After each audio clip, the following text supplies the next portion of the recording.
Hello and welcome back to my channel The Bleach Fanfiction. Join us as we explore the world of fanfiction and fantasy and bring you the best story and discussions. This is the second part of What If Ichigo's Time Travel Made Him Unstoppable. By Grimlock_Bragi.so. Give this video a like and subscribe for more videos in future, so let's get into the fanfic. Think you can handle this? I mentally sighed, sitting on a bench right outside the captain's meeting with my leg bouncing with nervous energy. They were waiting on me, though I'm sure Yamamoto was getting everything else out of the way while they waited.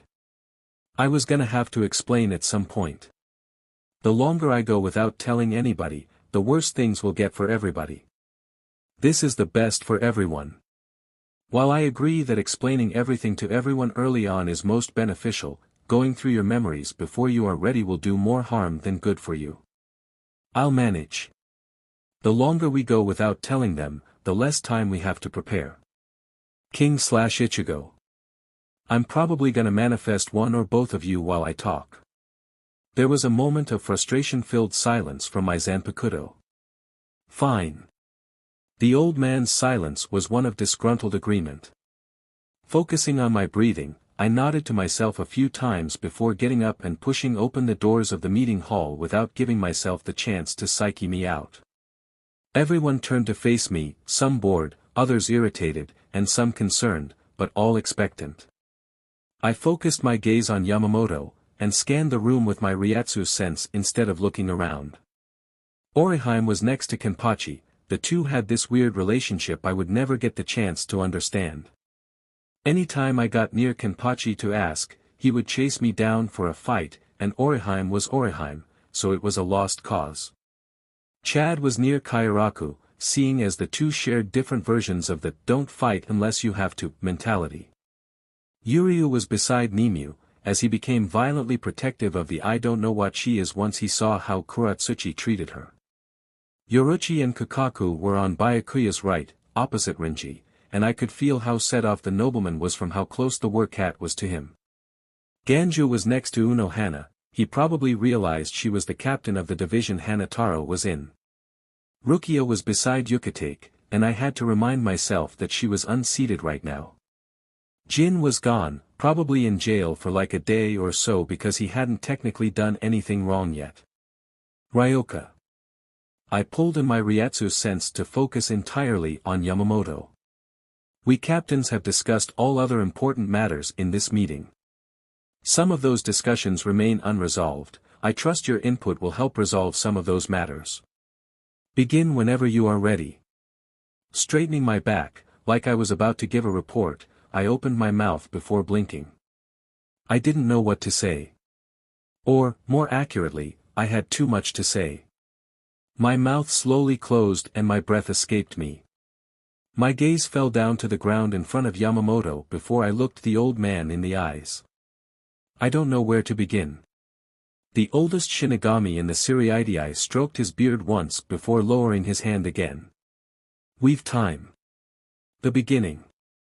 That narrowed it down a lot, but there were a lot of beginnings to explain. The beginning of Aizen's experimentations, the beginning of my existence, the beginning of the upcoming war. It took a moment, but I made a decision. Right or wrong, that is what I was going with. When I was 9, my mother was killed by a hollow. That wasn't my first experience with spirits, but it was the first time I realized what they were. From then on, I vowed to live up to my name, #1 protector. For 6 years, I defended spirits whose graves were disturbed and myself from those who thought I was some punk that wanted to be big on the street. Then, one night, a Shinigami entered my room looking for a hollow. She, of course, didn't think I could see her. At least, until I called her a burglar and planted my foot in her butt. Kairaku attempted to hide his laughter with the least amount of effort possible.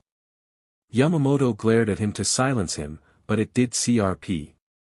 She informed me of Shinigami, the Seriidii, and hollows, but I didn't believe it until a hollow attacked my home. Before you all go off on her for not realizing a hollow was about to attack the building she was in, my at the time uncontrolled Ryatsu muffled her Ryatsu sense, forcing her to rely on sight and sound to track the hollow. Yamamoto glared for a moment, before nodding for me to go on. The hollow knocked out my father and captured one of my sisters with the intent to devour her, which is about when Rukia tied me up with Sai so I wouldn't interfere. I managed to break out of it, and gave myself up to the hollow under the belief that it would stop if I got what it wanted. Rukia injured herself knocking me out of the way, and realizing that she couldn't stop the hollow in her condition, offered her powers over to me. We both believed I would get Shinigami powers for a day at most and things would go back to normal, but I screwed that up. Not knowing what I was doing, I accidentally took all of her powers and was forced to cover for her while she recovered. Then Byakuya and Renji came to return her to the Siriidii and kill me. Byakuya nearly did the job, but I was saved at the last minute by Urahara Kisuke. The room turned cold at that name, around half of the captains instantly recalling his exile. Byakuya did, however, succeed in destroying the Shinigami powers given to me by Rukia. Urahara informed me that I had Shinigami powers of my own and sent me through ridiculous and irritatingly vague trials to unlock them, as well as my Shirkai. During that time, Yoruchi trained my friends as much as she could to prepare them for invading the Siriidii. Clearly, albeit barely, we succeeded. Thanks to Kakaku and Ganju Shiba, we entered the Siriidii. Through sheer determination, we fought our way to Rukia's execution, and by pushing my limits farther than Shinigami thought possible, I learned Bankai in 3 days. I stopped Rukia's execution, barely beat Byakuya, and was on my way out with my friends when Aizen revealed his plans. Soifon rolled her eyes. You have given us no useful information, Ryoka. I thought you had proper backing when you announced you would explain something. It seems I was wrong. I glared at her out of the corner of my eye before continuing, now wasn't the time for her assumptions. Aizen monologued like the arrogant but he was, acquired the Hogyoku, nearly killed Renji, Byakuya and I made sure to look at Soifon before I finished my sentence. And then escaped with Kaname Tozen and Jin Ikamaru to Hueco Mundo. The room went dead quiet. Excuse me, Kurosaki-san. That's not what happened. Unohana, as polite as ever, softly corrected. I turned my head just enough for the healer to see my eyes. He fused the Hogyoku he removed from Rukia with one he had built himself, and used that to create an army of Arankar.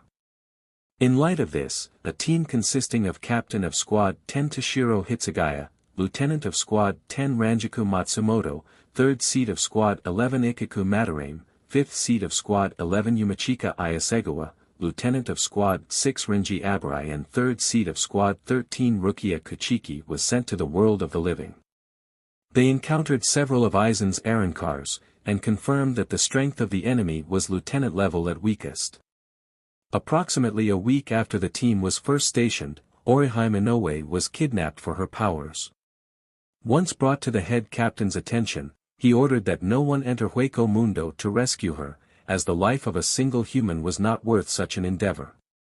A few of the captains frowned, and I could feel the nervousness radiating from where Orihime stood. I didn't listen. And entered Hueco Mundo with Urahara Kisuke's help alongside my friends Yuryu Ishida and Yasutora Sato. I could feel supportive satisfaction from Chad. Kurosaki-san. Kairaku voiced. I tilted my head in acknowledgement. You've been speaking in past tense this whole time, are you implying something by that? I blinked in pseudo-thought, before straightening my head. No, I was asked to describe everything that occurred leading up to this, so I am. There was silence for a moment, but I could hear the gears turning in many of the captains' heads. None of what you are describing has occurred. Yet, if I'm following what you're saying. I turned my head and locked eyes with Kairaku, but otherwise didn't respond. I shifted my gaze back onto Yamamoto, who was leaning forward in his chair, a grim look on his face. Continue. Was all he said. Against orders, Rukia Kuchiki and Renji Abarai entered Hueco Mundo to assist my friends and I in rescuing Orihime Inoue. We entered Aizen's palace, a fortress named Las Noches, and split off to cover more ground. We each defeated many lower-level Arrancar, but encountered his Espada, the 10 strongest soldiers in his army. The weakest was captain class in strength. Sato was defeated, but fortunately not killed by the 5th-ranking Espada, Noitora Gilga. Ishida and Aburai were incapacitated by the 8th rank, Sailaporo Grants, while the 9th rank, Aranyero Araruri and Kachiki's battle ended in mutual defeat.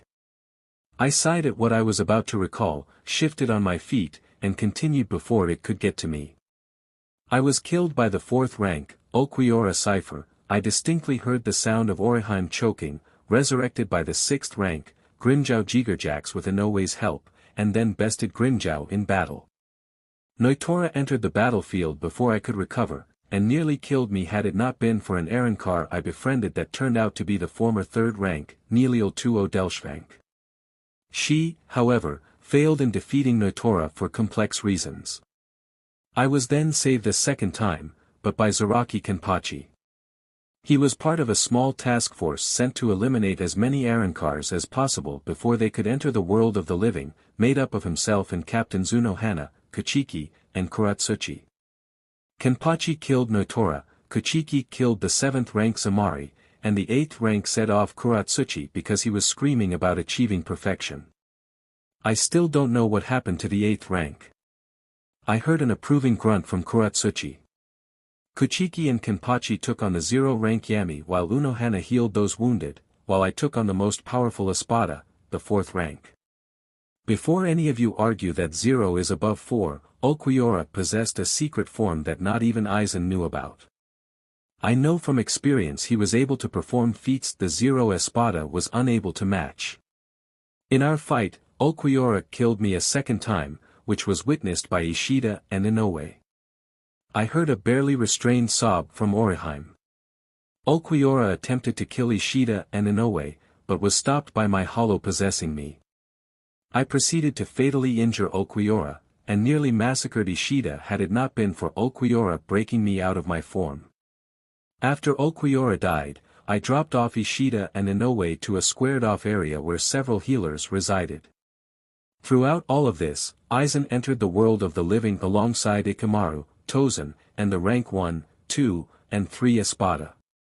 What awaited him was the whole of the Siriidii, who searched out Karakura town for a false city. After all of the Arrancar with Aizen were defeated, all of the captains assaulted Aizen, only to become trapped within his Shirkai. Realizing that his illusions would make it nearly impossible to properly fight him, and that I was unaffected by them, the captains begrudgingly entrusted me to defeat the megalomaniac. Unohana joined me in traveling to the battle to heal me and restore my Ryatsu. The first 2 times I took Aizen on, I failed, the second at the cost of both Jin Ikamaru's life and my powers. Kisuke, at the head captain's request, worked strong to find a way to return me to the battlefield, as the Sirei couldn't find a way to immunize themselves from Aizen's Shirkai. He succeeded, finding a way for nearly everyone in the Siriidii to transfer their power into a sword that would be used to reignite my powers once again. Upon my return to the fight, many Arrancar surged to our side. Those include the previously mentioned Neliel, Grimjow, current 3rd rank Halibel, and the 1st rank Stark, as well as all of their subordinates. In addition to every Shinigami exiled in the past 100 years. I breathed in and out heavily. For the next 3 years, we mostly fought against Aizen's increasingly powerful army of Arrancar, rarely getting the opportunity to fight him directly. Then after an assault in the middle of the night that resulted in many deaths and many more permanent injuries, I alone rushed into Aizen's fortress. I destroyed the fortress, most of the Arrancar in it, and after nearly 3 days of constant battle, Aizen himself. It was only thanks to the combined efforts of Inoue, Unohana, and my own powers that allowed me to recover fully. I felt the literal heated glare of Yamamoto fall upon me. You traveled back in time to undo a few deaths and injuries. How I'm my eyes stung with tears as I cut him off. 2 days after I killed Aizen, a group of 5 invaded the Siriidii and declared war with the death of Chojiro Sasakai. All of the old man's smoldering rage was gone. The temperature raised by no less than 20 degrees in the span of a couple of seconds, and an old voice so enraged it was freezing growled. Explain. He was so demanding, I wasn't even sure I could have refused him if I had to. A small squad for the purpose of sending a message appeared in the Siriidii without any warning and without setting off any alarms. They entered the 1st Division barracks and pinned Lieutenant Sasakaib to your office wall declaring war, and announcing that they would return after 7 days with the whole of their army. They did so, with a Quincy spear, and wearing Quincy clothing. I could feel Yuryu's shock permeate the room. Before they left, they announced that they were part of Yhwach's new army. Yamamoto's cane splintered. I killed him. The confined Quincy king regains his pulse after 900 years, his mind after 90 years, his strength after 9 years, and the world in 9 days. A Quincy prophecy, one that is mostly true. Impossible. My mother was a pureblood Quincy. 6 years ago, her power was stolen right before she was able to kill the hollow that attacked us. In 3 years, the Quincy attack, and they leave nothing left. That is why I came here. At the time, I wasn't strong enough, and I couldn't get strong enough fast enough. I'm strong enough now, but even I understand that I can't take on an entire army of captain-class fighters by myself. I'm here to give us the time and knowledge to train and prepare that we needed before. The amount of Ryatsu and heat Yamamoto was expelling was enough that anyone who wasn't captain class was leaning on someone that was, and just about everyone was sweating. You claim that the Quincy leave nothing left. You speak as if they won. The head captain snarled. I swallowed the lump in my throat, but something must have stayed because I was still ready to throw up. Nobody won. I blinked away my tears as best I could. Kisuke Urahara and I survived. That's it. Hueco Mundo was in pieces, several cities in the world. The living were destroyed, everyone in the Siriidii was eviscerated, I fought through my emotions and the urge to just curl into a ball. I'm all that's left. Something dark settled over the room. The blistering heat of Yamamoto's rage was suched out by a nauseating cold neither Toshiro nor Rukia could ever produce. It took everything I had to not vomit from the emotional overload. In front of me, Yamamoto somberly rested his forehead on his knuckles. To his right, Soifan was clenching her fists, biting her lip, and failing at hiding the glances towards Yoruchi. Next to her, Unohana had her hands in her sleeves and had a downcast look on her face. From my position, I couldn't see anyone else, but I could certainly feel the storm of depression and loss behind me. A warm body embraced me from the side, and I looked down to see the form of Yoruchi, slightly blurry from my tears. A gentle heat, like the warmth of a hearth, settled into my body, sent from Zangetsu. I believe you, Kurosaki. There are some questions I pray you can answer, but those can be saved for another time. Yamamoto's tone was halfway between guilt-filled self-hatred and colossal mental and emotional exhaustion. For the training and preparation, we will hold a meeting next week at this same time and day. Are there any more matters to discuss? The Ryoka mentioned both Quincy heritage and hollow powers. Soifan brought up. Do you have them under control? Came the fire user's tired response. Yes. Then they can be discussed later. Anything else? I request permission to assign myself as Kurosaki-san's personal nurse. Unohana asked. I flinched. State your reasoning, both his need for a personal nurse and the need to assign yourself. War can damage the mind worse than it can damage the body, and none in my squad is properly equipped to deal with the trauma Kurosaki-san has described. Describe how he has displayed being affected by such trauma. Unohana turned to me, and I flinched again. I didn't know how she would point it out this time, but she was always able to see through me. Kurosaki-san, since returning to the past, who have you properly looked at? I swallowed the bile burning its way up my throat. Yoruchi Shihoin and Rinji Abarai. Why have you only looked at them? Yoruchi was the first person I saw when I returned.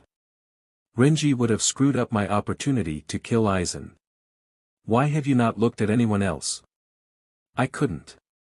You couldn't bring yourself, or you couldn't while maintaining your composure. I had to keep going. I couldn't run the risk of falling apart until Aizen was dead. I see. Head Captain, I believe I have presented all the evidence I need. Indeed.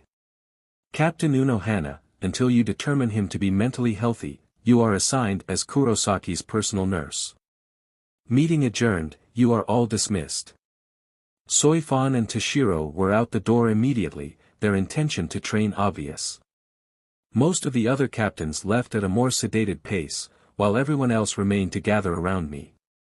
Yoruchi tightened her grip on me, my friends all rushed to my sides at their own paces, and the captains I ended up having the strongest emotional attachments to kept just far enough to give me breathing room. Unohana stood in front of me with a gentle look, and Kairaku and Yukitake hung next to each other on my right. Orihime joined Yoruchi in hugging me, but from behind. I felt her tears create a wet spot on my back. Kurosaki-kun, her voice was muffled by my top. I'm so sorry you had to go through all that. It won't happen again. That's all that matters. I soothed. Unohana's gaze hardened, but still mostly remained gentle. A large hand grasped my shoulder firmly, and I could instantly tell it was Chad's. His unyielding support was something I missed. You mentioned your mother was a Quincy. And a secret faction of Quincy under the rule of someone named Yhwach. Yuryu dazedly brought up. I nodded. My mother was Masaki Kurosaki. A pure-blood Quincy, one that was supposed to marry your dad, but neither wanted it, so they made sure it didn't happen. The following silence more than spoke of everyone's shock. I see. As for Yhwach, I swallowed the lump in my throat that wouldn't stay down, that can wait until later.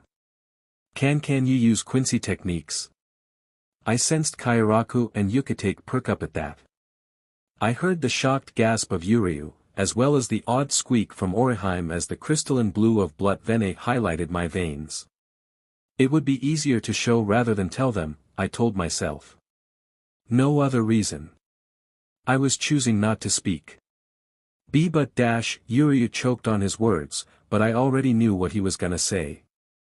I can't do that yet. If you don't mind, Kurosaki-san, you mentioned having hollow powers. Yukitake asked. I did. And you wield Quincy powers as well.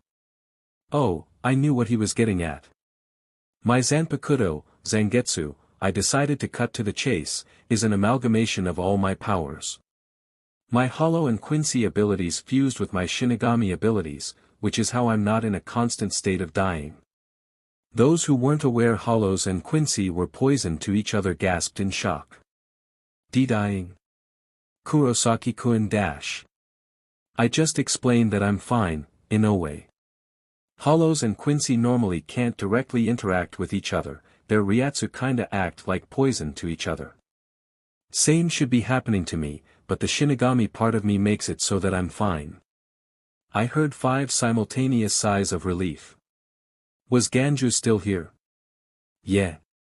How has he remained quiet this whole time? An arm slapped itself across my shoulders. From the shifting of her feet, Unohana noticed the effort I put into not attacking at the sudden and unexpected contact. No more depressing stuff today, sheet, I jinxed it. Before we left, you denied drinking with Big Sis and I because you cared about those stupid human laws. But you're of human drinking age, aren't you? He cut me off the moment my mouth opened to agree. Doesn't matter. You, more than anyone else right now, need a drink. So come on. Drinks are on me. Having arranged all of that without anyone agreeing to come or not, my boisterous cousin turned me around and pushed me out of the meeting hall. Yoruchi was still clinging to my side, her feet off the ground and a mildly shocked look on her face. Wait. Oi, Ganju, you lying a-hole. You said you could barely lift me earlier, now you're pushing me along while I'm carrying someone. The pushing stopped, and my sandals stopped squeaking along the hardwood floor. Sheet, you're right. Ichigo, you're too heavy. I can't push you to a bar. You piece of dash. The green-clad man stepped out from behind me and took off in a dead sprint, clearly just banking on my old hot-headedness to have me chase him to a bar. Luckily for him, I actually really did need a drink, so I played along. Yoruchi, get on my back, I'm gonna beat the sheet out of that a-hole when I get him. Cackling in excitement, the workcat swung herself around so her hands were gripping my shoulders and her knees were locked at my sides. Luckily, I had formed the habit of keeping Zangetsu in a sealed state purely because of the antics of her and a few others, so she didn't have to weave around my hollow blade to get comfortable. I charged with a grin on my face, keeping my pace equal to Ganju's. Get back here, you liar. Get I'm, Barry-kun. A laughing goddess of flash cheered as she pointed towards my target. I sensed Kairaku, Yukatake, Unohana, and my friends all leave the first division before they began rushing to follow my Ryatsu.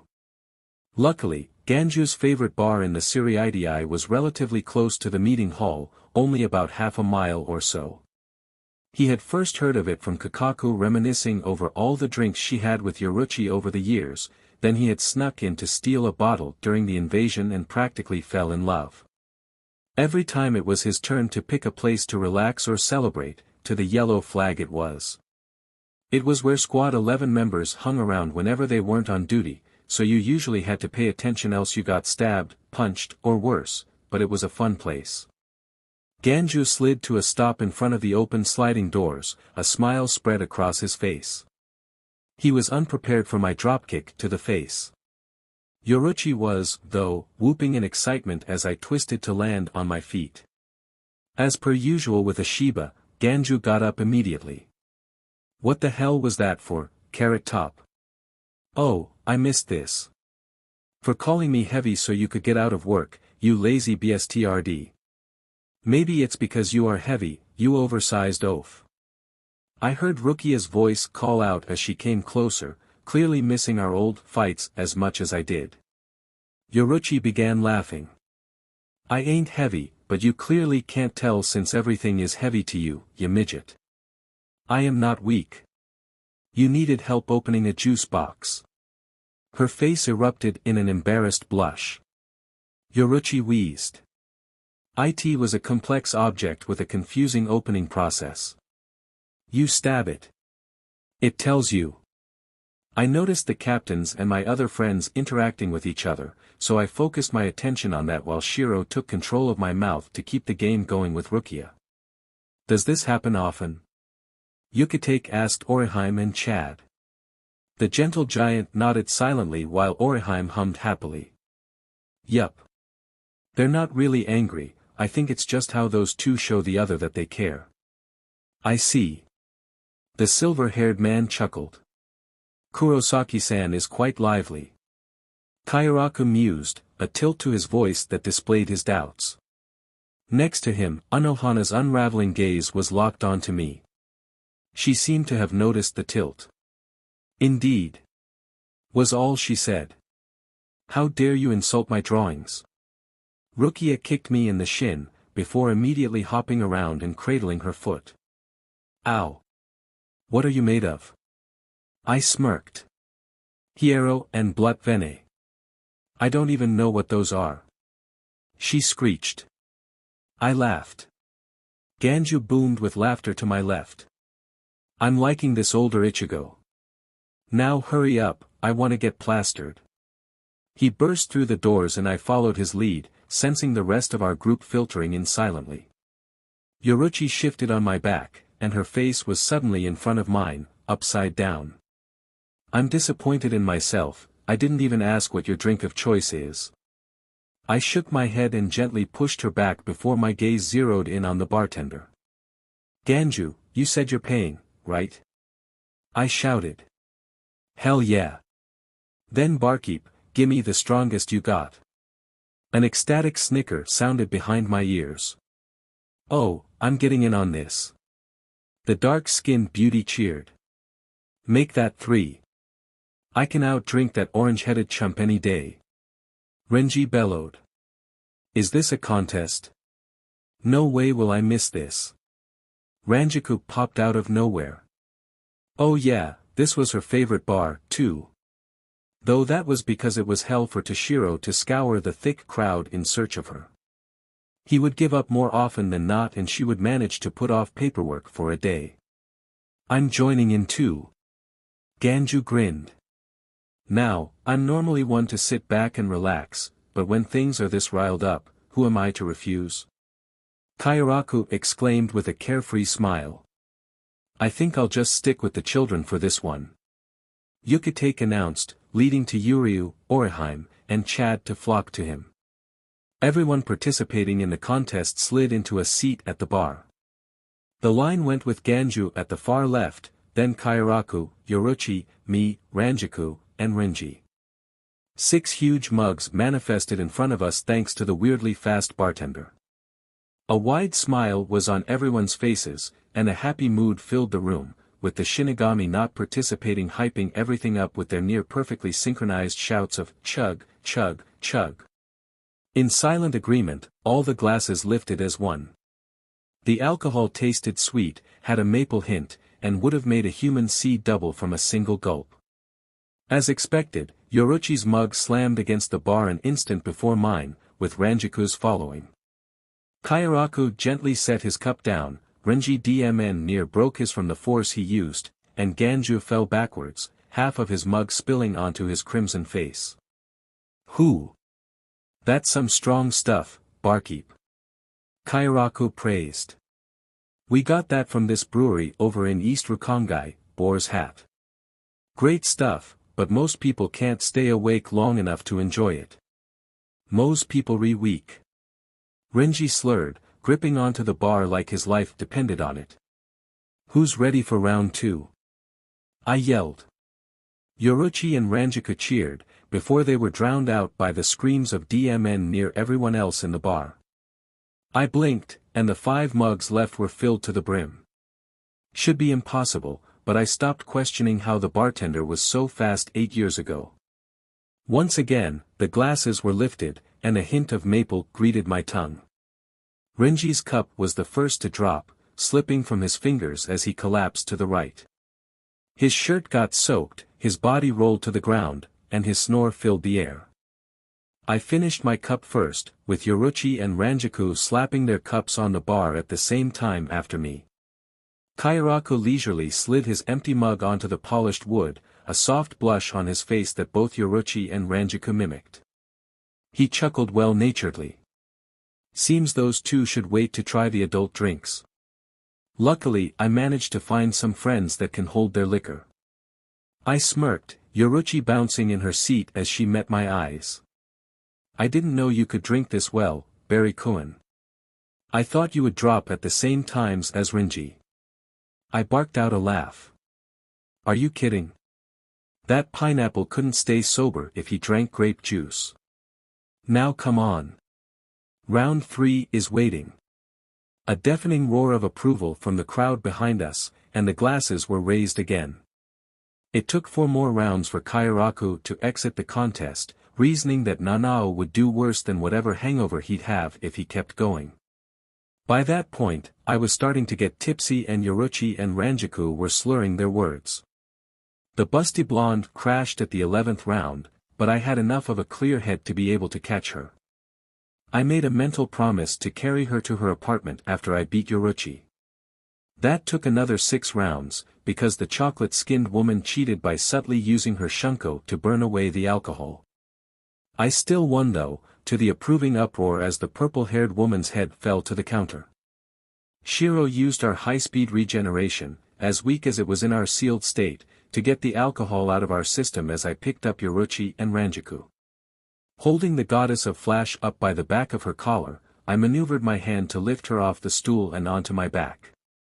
Automatically, the busty woman's arms wrapped around my neck and her legs wrapped around my stomach. She nuzzled the back of my neck, my body warm from the high-speed regeneration. Ranjaku I swung up into a bridal carry, her head resting on the right side of my chst as she slept. Yukitake had left when Kairaku did, taking Rukia and my human friends with them. Knowing the sick man, he probably offered them a place to sleep at the Squad 13 barracks. Unohana was waiting for me, sitting at a noticeably empty table. Someone probably tried to hit on her and then didn't get the message when she said no. She stood as I walked up to her, then gestured to the open door with a look in her face I wasn't supposed to be able to decipher. She wanted to talk about something, mostly likely privately. Nodding, I left the building and began on my way to Ranjiku's home. The raven-haired medic walked by my side, and we both absorbed the night atmosphere as we continued our unhurried stroll.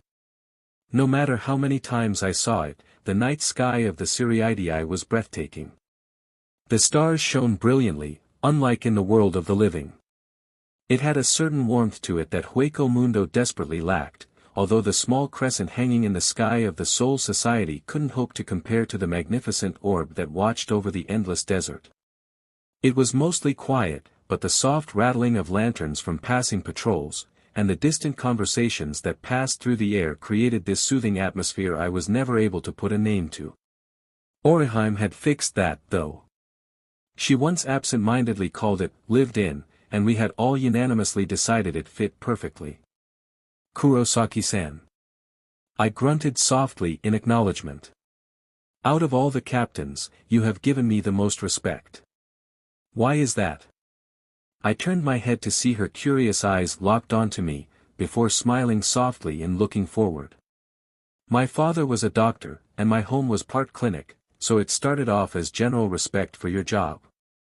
After Aizen escaped, I woke up in the 4th Division, and I both began to fear you and respect you more when I attempted to disobey your order to remain in bed. A soft giggle sounded from where my nurse was. The more I got banged up, and the more time I spent in the 4th Division recovering, the more the fear faded and the respect grew. I began to respect the patience you had for everything, especially since I couldn't hope to match it. How, in your own way, you protected those you cared about as well. A year into the Second War, the 1000-year BLD War, you assigned yourself as my personal nurse. I could tell the woman next to me raised an eyebrow at that. From then on, my respect just kept on growing.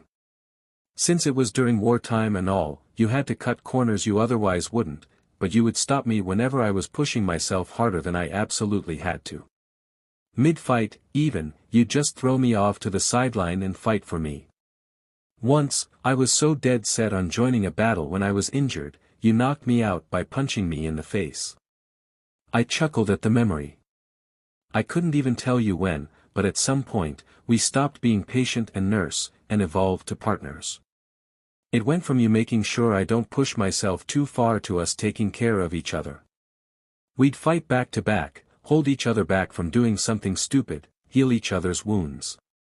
I felt it, as my smile turned sad. Keep each other from falling apart from all the death. I shook my head to rid myself of the emotions. Whenever there'd be a break in all the fighting that wasn't spent recovering, we'd spar with each other. Sometimes Kenpachi would join us, but he'd always end up disappointed because he couldn't last as long as us. He had the power to make it fun, but he couldn't recover on his own, so he'd just drop at some point unless we stopped to heal him, and that would just ruin it. So you know. Unohana's voice was barely above a whisper. I sighed. I know a lot of things. I know you were the first Kenpachi, I know the Bankais of Kairaku and Yamamoto, I know some things about Toshiro's Bankai even he doesn't know, all the Zero Squad members and their specialties. I know what Zanpakuto, Shirkai, and Bankai truly are, I know how the exiled Shinigami from 100 years ago dealt with their holification, why Aizen turned traitor, and that Jin was a good guy all along. I know that Hanataro's brother is a D-, that Zaraki thinks two-handed sword fighting is a waste of a hand, what Kairaku's alcohol limit is, everything wrong with Yukitake. I know what half of the Siriidii looks like devastated, what it feels like when everyone's lost hope, and what extents people will go to when they're only fighting to survive. I know that it feels like when the desperation sets in, what it feels like when you give up on trying to win, when everything settles and you realize the only thing you've been fighting for is gone. I know what it feels like to be the last one standing, the pain, the loneliness, the utter emptiness you get that you don't even think will stop when you die. I know what it feels like to watch your friends die, what it feels like when you've been told your friend died, to see your permanently injured friends find a way to just perform basic acts without difficulty. Anohana's hand rested against my shoulder, and I realized I was crying. I felt the warmth of Zangetsu's support fail at warming my body in the way they wanted to, and the frustration from them at their inability to protect me from what's already happened. We were standing at Ranjiku's door, so I fished her key out from her pocket and entered the room. Walking through the place with the knowledge of someone who's been inside countless times, I gently laid the blonde down on her bed before continuing with a ritual that had been ingrained into me. I slipped Hiniko out from her belt and rested it next to her nightstand, so she could quickly grab it in the case of an intruder. I carefully slipped her scarf from her neck and folded it, before placing it on top of her nightstand, right next to a cup of water I grabbed. Remembering how much she drank and of what, I also opened the door to her bathroom and placed the bucket in her hall closet next to her in case she couldn't make it. I pulled up her blanket, making sure to keep her arms above it, before double-checking everything and walking out. You're well acquainted with performing such a duty. Unohana frowned. I'm usually the person designated to make sure everyone gets home safe, because I can drink everyone under the table and still think clearly. I see. Alright, I sighed, I don't have an official place to stay yet, so where do we go? What about Shihuin-san? When she drinks, she stays the night with whoever her drinking buddy is. Usually, that's either me, Kakaku, or Soifan. I thought Captain Soifan doesn't drink. She usually doesn't, but she worships Yoruchi, who uses that knowledge to try to get her to become less stiff. Unohana giggled softly. I see. Then we shall spend the night within my room. Sure. It was far from the first time that I stayed the night in Anohana's room, even farther from the first time the two of us shared the same room PRD. She never minded, and actually kept a couple spare futons for that purpose. I believe I don't have to warn you of Isane's nightmares. It took her a while, but she got used to it. I usually just fall back asleep once I see it's her anyway. Last time, you got another spare futon because you didn't want to deal with Isane and I trying to force the other to have the bed. I guess I'm going shopping tomorrow, then. I'll do the heavy lifting. My, how gentlemanly of you. Honestly, you're the only one that doesn't make me regret being so. Yachiru, Ranjiku, and Yumachika each buy enough to make me carry double my weight. The raven-haired medic's laughter filled the air. The sunrise, like always, was appealing. That beauty was magnified in the Soul Society. It painted the sky in hues of gold and deep crimson with a depth of orange. For a few minutes, the stars would still be shining, standing out against the multitude of colors, and it all mashed together to create this image that everyone had to experience at least once. On days where we knew things would be more intense than normal, my friends and I would wake up early just to take in the sight and relax. We'd all meet up somewhere for an unobstructed sight, usually either on one of the many towers dotted around the Siriidii, or on Sokayaku Hill. Oriheim would bring picnic supplies, though we made sure Yuryu made the food. It would be this quiet, pleasant affair where none of us would talk, to absorb the gentle atmosphere together. Whenever they'd ask, I'd manifest Shiro and the old man, who would relax in their own ways. Old man would stand there silently, usually next to the equally stoic Chad, and soak it all in as his cloak billowed about, whether there was a breeze or not. Shiro would lay his head in someone's lap, and once everyone got used to it, no one minded. He would never lay on the same person's lap twice in a row. It made me smile how he always remembered who the last person was. Oriheim and Rukia would weave their fingers through his hair, and he would DMN near fall asleep. Yuryu, with the hollow's permission, would sew designs along the sleeves of his shihakusho. Renji would play games, like tic-tac-toe. When Unohana started joining us, she would bring tea. Whenever it was her turn with Shiro, she would read to him. Her reading voice was soothing, and everyone would end up listening in. More often than not, those mornings would be the only good part of the day. During the worst points of the BLD war, they'd be the only good things we'd be able to experience for weeks at a time. A yawn pulled me from my thoughts, and I looked over to the source, a rising Isane. She had a nightmare last night, and entered Anohana's abode for comfort. The gentlewoman allowed the silver-haired lieutenant to join her in her bed, probably because I was on the spare and she didn't want to deal with our CRP at 1:30 in the morning. Isane wasn't told I was there, so she was probably going to freak as soon as she opened her eyes. "Thank you, Anohana Taicho. I'm sorry for called it. A pillow hit my face, with my hierro blocking any force behind it, so I merely blinked from the cotton hitting my eye. Anohana Taicho, there's a man in here with us.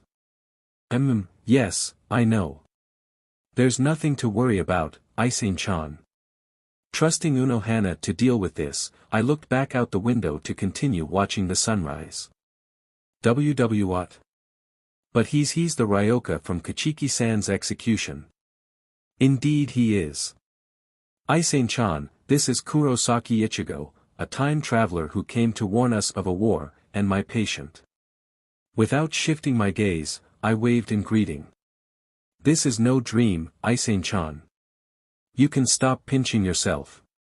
I was mildly intrigued by the fact that Isane had yet to notice the still sleeping form of Yoruchi on the spare futon.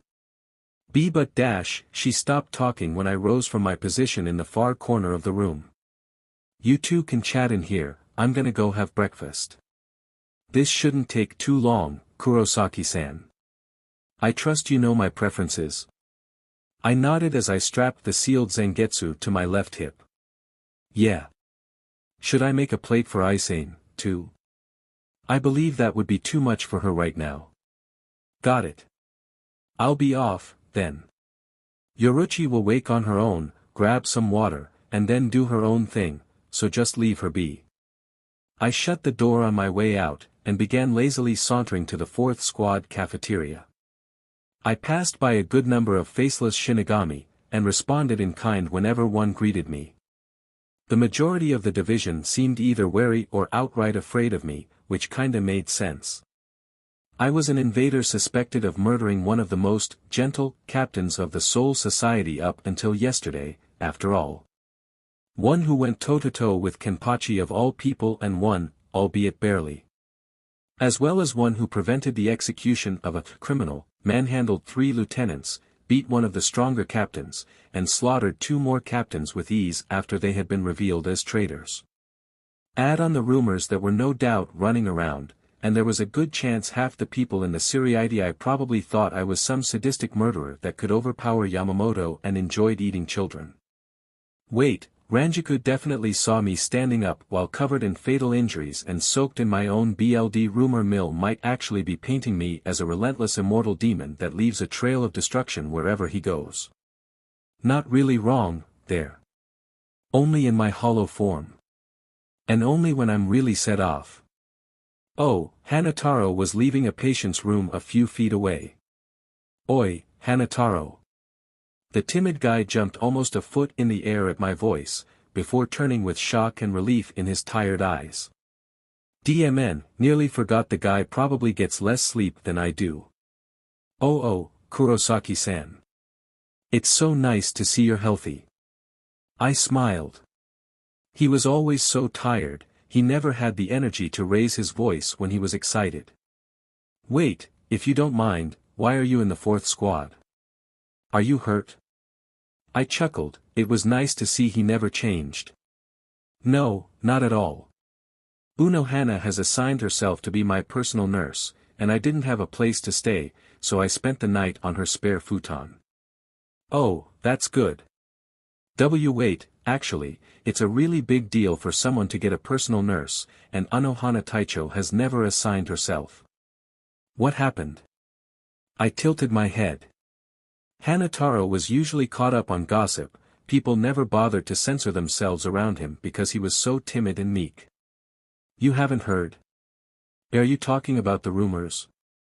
Oh, I've heard them, but I don't believe any of them. They're saying you're this evil monster, and I know you aren't, so I just assumed they were just rumors. Actually, I was curious about what people are painting me as. Why don't you join me for breakfast? You can tell me all the rumors and I can tell you what are true and what aren't. Oh, I'd love to. I just finished checking up on my patients for now, so this is actually a great time. Well then, come on. I grinned, waving for him to join me as I continued walking towards the cafeteria. Yes. He jogged a couple steps to walk by my side. Idle chat filled the short journey to the mess hall, which was mostly filled with recovering Shinigami and random squad members on break. Funnily enough, despite the fact that Squad 4 was as the bottom of the Shinigami food chain, everyone acknowledged that they had the best food. Most spent their breaks in the 4th Squad's cafeteria just because they had the best chefs, including Squad 11 members that didn't want to go all the way to the yellow flag halfway across the Siriidii. Hanataro and I each grabbed a plate before filling them up, as the food was buffet style. I grabbed a piece of bread and a cup of coffee for myself as I filled a plate for Unohana.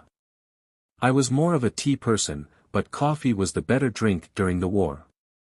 Tea was a gentle wake-up call that softly warmed up the body and mind, while coffee was more of a violent slap in the face. Considering the enemies we faced could literally pop up out of our own shadows whenever they DMN well pleased, we couldn't exactly go with the luxuries. We took our seats at one of the few empty tables, and spent a few minutes eating in pleasant silence. My bread was gone pretty quickly, but I treasured my coffee as long as I could. Unohana and Isane came in when Hanataro was nearly done with his rice, and joined us at the table. I was sitting in the center, with Unohana to my right, Hanataro across from me, and Isane to the meek 4th seat's left. The only delay was from the silver-haired woman grabbing her meal. It was when she sat back down with her food that the eternally exhausted medic began. So, Kurosaki-san, where would you like me to start? Wherever you want. Oh okay, then, the most popular rumor going around is that you're a bloodthirsty demon sent from hell to bring about the apocalypse. Expected worse. I drawled. They also say that you can survive any injury, and that you could beat all of the captains at once if you so wished. Not all of them. A fair amount of the captains would be easy for me to deal with, but Yamamoto, Kairaku, Yukitake, and Unohana here would be pretty difficult to beat at the same time. First part's pretty close to true, though. I'm tough to take down. I took a sip from my coffee, pointedly ignoring the horrified look from Isane. With the level of power you're describing, wouldn't combating Kairaku Taicho be rather simple? Unohana asked. Well, yeah, if his Shirkai wasn't so annoying to deal with. The raven-haired captain giggled into her tea. While I wouldn't use such crass language, I do agree his Kaiden Kayakatsu would be rather irritating to fight. Always changing the game. I don't care what Kairaku says, his Zanpakuto cheats. Hanataro, I'm sure that ain't it. Keep it coming. Oh, yes, some rumors also mention that you are a creation of the Soul King, a hybrid of all 3 races. Well, I was made by a guy that wanted to be the Soul King, but that's a confusing mess we're not gonna get into right now. Shiro started cackling. Amazon's face is twitching. A quick glance to my right showed that the Zanpakuto was right, and it was a hilarious sight. Shiro had a nickname for almost everybody, with the only exceptions being people he truly respected. He called Isane Amazon because she was so tall and was surprisingly muscular. Sheet, I think I broke Hanataro. I smacked him lightly on the head, and he got a hold of himself. Sorry, yeah, there's also word going around that you're a time traveler. I nodded into my cup. Oh, yes, I can confirm that, Yamada-san. Unohana announced. The timid medic blinked in shock. Does that mean the rumor saying he came to stop a war is true? Yeah. I already did that, actually. Now I'm here to help you guys prepare for the Second War. Second W War. Came Isane's frightened response. I nodded again. Yup. Anything else, Hanataro? And nothing comes to mind. Alright, then. I stood up, grabbing the empty plates of the other three. Let me know if that changes. In the meantime, you two have jobs to do, and Unohana and I have to go shopping. Isane is unresponsive. It would have been best to wait before informing them of the BLD war, what with them still coming to terms with your time traveling. Yeah, probably shouldn't have done that. They'll recover. Unohana was on it, anyway, rubbing her lieutenant's back soothingly and talking her down. I turned away to give one of the waiting chefs the dirty dishes for them to wash. When I came back, Isane was kinda dazed, but was getting ready for her shift. Hanataro was gone, and Unohana was waiting patiently with her hands in her sleeves in front of her. Shall we go? She asked. Lead the way. It was still early, the sun barely having been up for an hour at this point, but just about everything was open. The only exceptions were the bars, which usually opened at around noon. We passed by more than a few Shinigami, and around half ether gave us, me, a wide berth, or fearfully pretended they didn't see us, me. Outside of that, the walk to the east gate was pleasant, mostly silent save for some small talk. It was when we exited the Siriidii, and the only people around to listen were Rukongai citizens, that Unohana began with the serious conversation. I pray you didn't think your actions last night went unnoticed, Sheet. It was near impossible to hide something from the first Kenpachi, but this one wasn't used to my behavior, so it's possible she was talking about something different. Just to be clear, what actions are you talking about? I felt her glare stab me in the side of the head. Why, you're remaining awake all night, of course. Well, you've gotta cut me some slack. I just time traveled after going through two of the bloodiest wars in Soul Society's history. Yes, I've acknowledged that. Based on what you've told me, the version of me you're accustomed to was forced to permit your insomnia due to those same wars. I have no doubt that you were one of, if not the most, vital fighter on our side, and so I assume I did not interfere with your sleeping habits. Yeah, pretty much. Couldn't have me sleeping in the middle of an attack. I sighed. By your own account, the Quincy will not begin their attack for another 3 years. That's right. Then we have 3 years wherein we will suffer no consequences if you were to sleep more. I nodded, resigned to my fate. No point in arguing against this. I could beat her in a fight, but I never won an argument. Good. Now, are you going to pick a bed, or should I? Go ahead, I would just grab whatever's cheapest.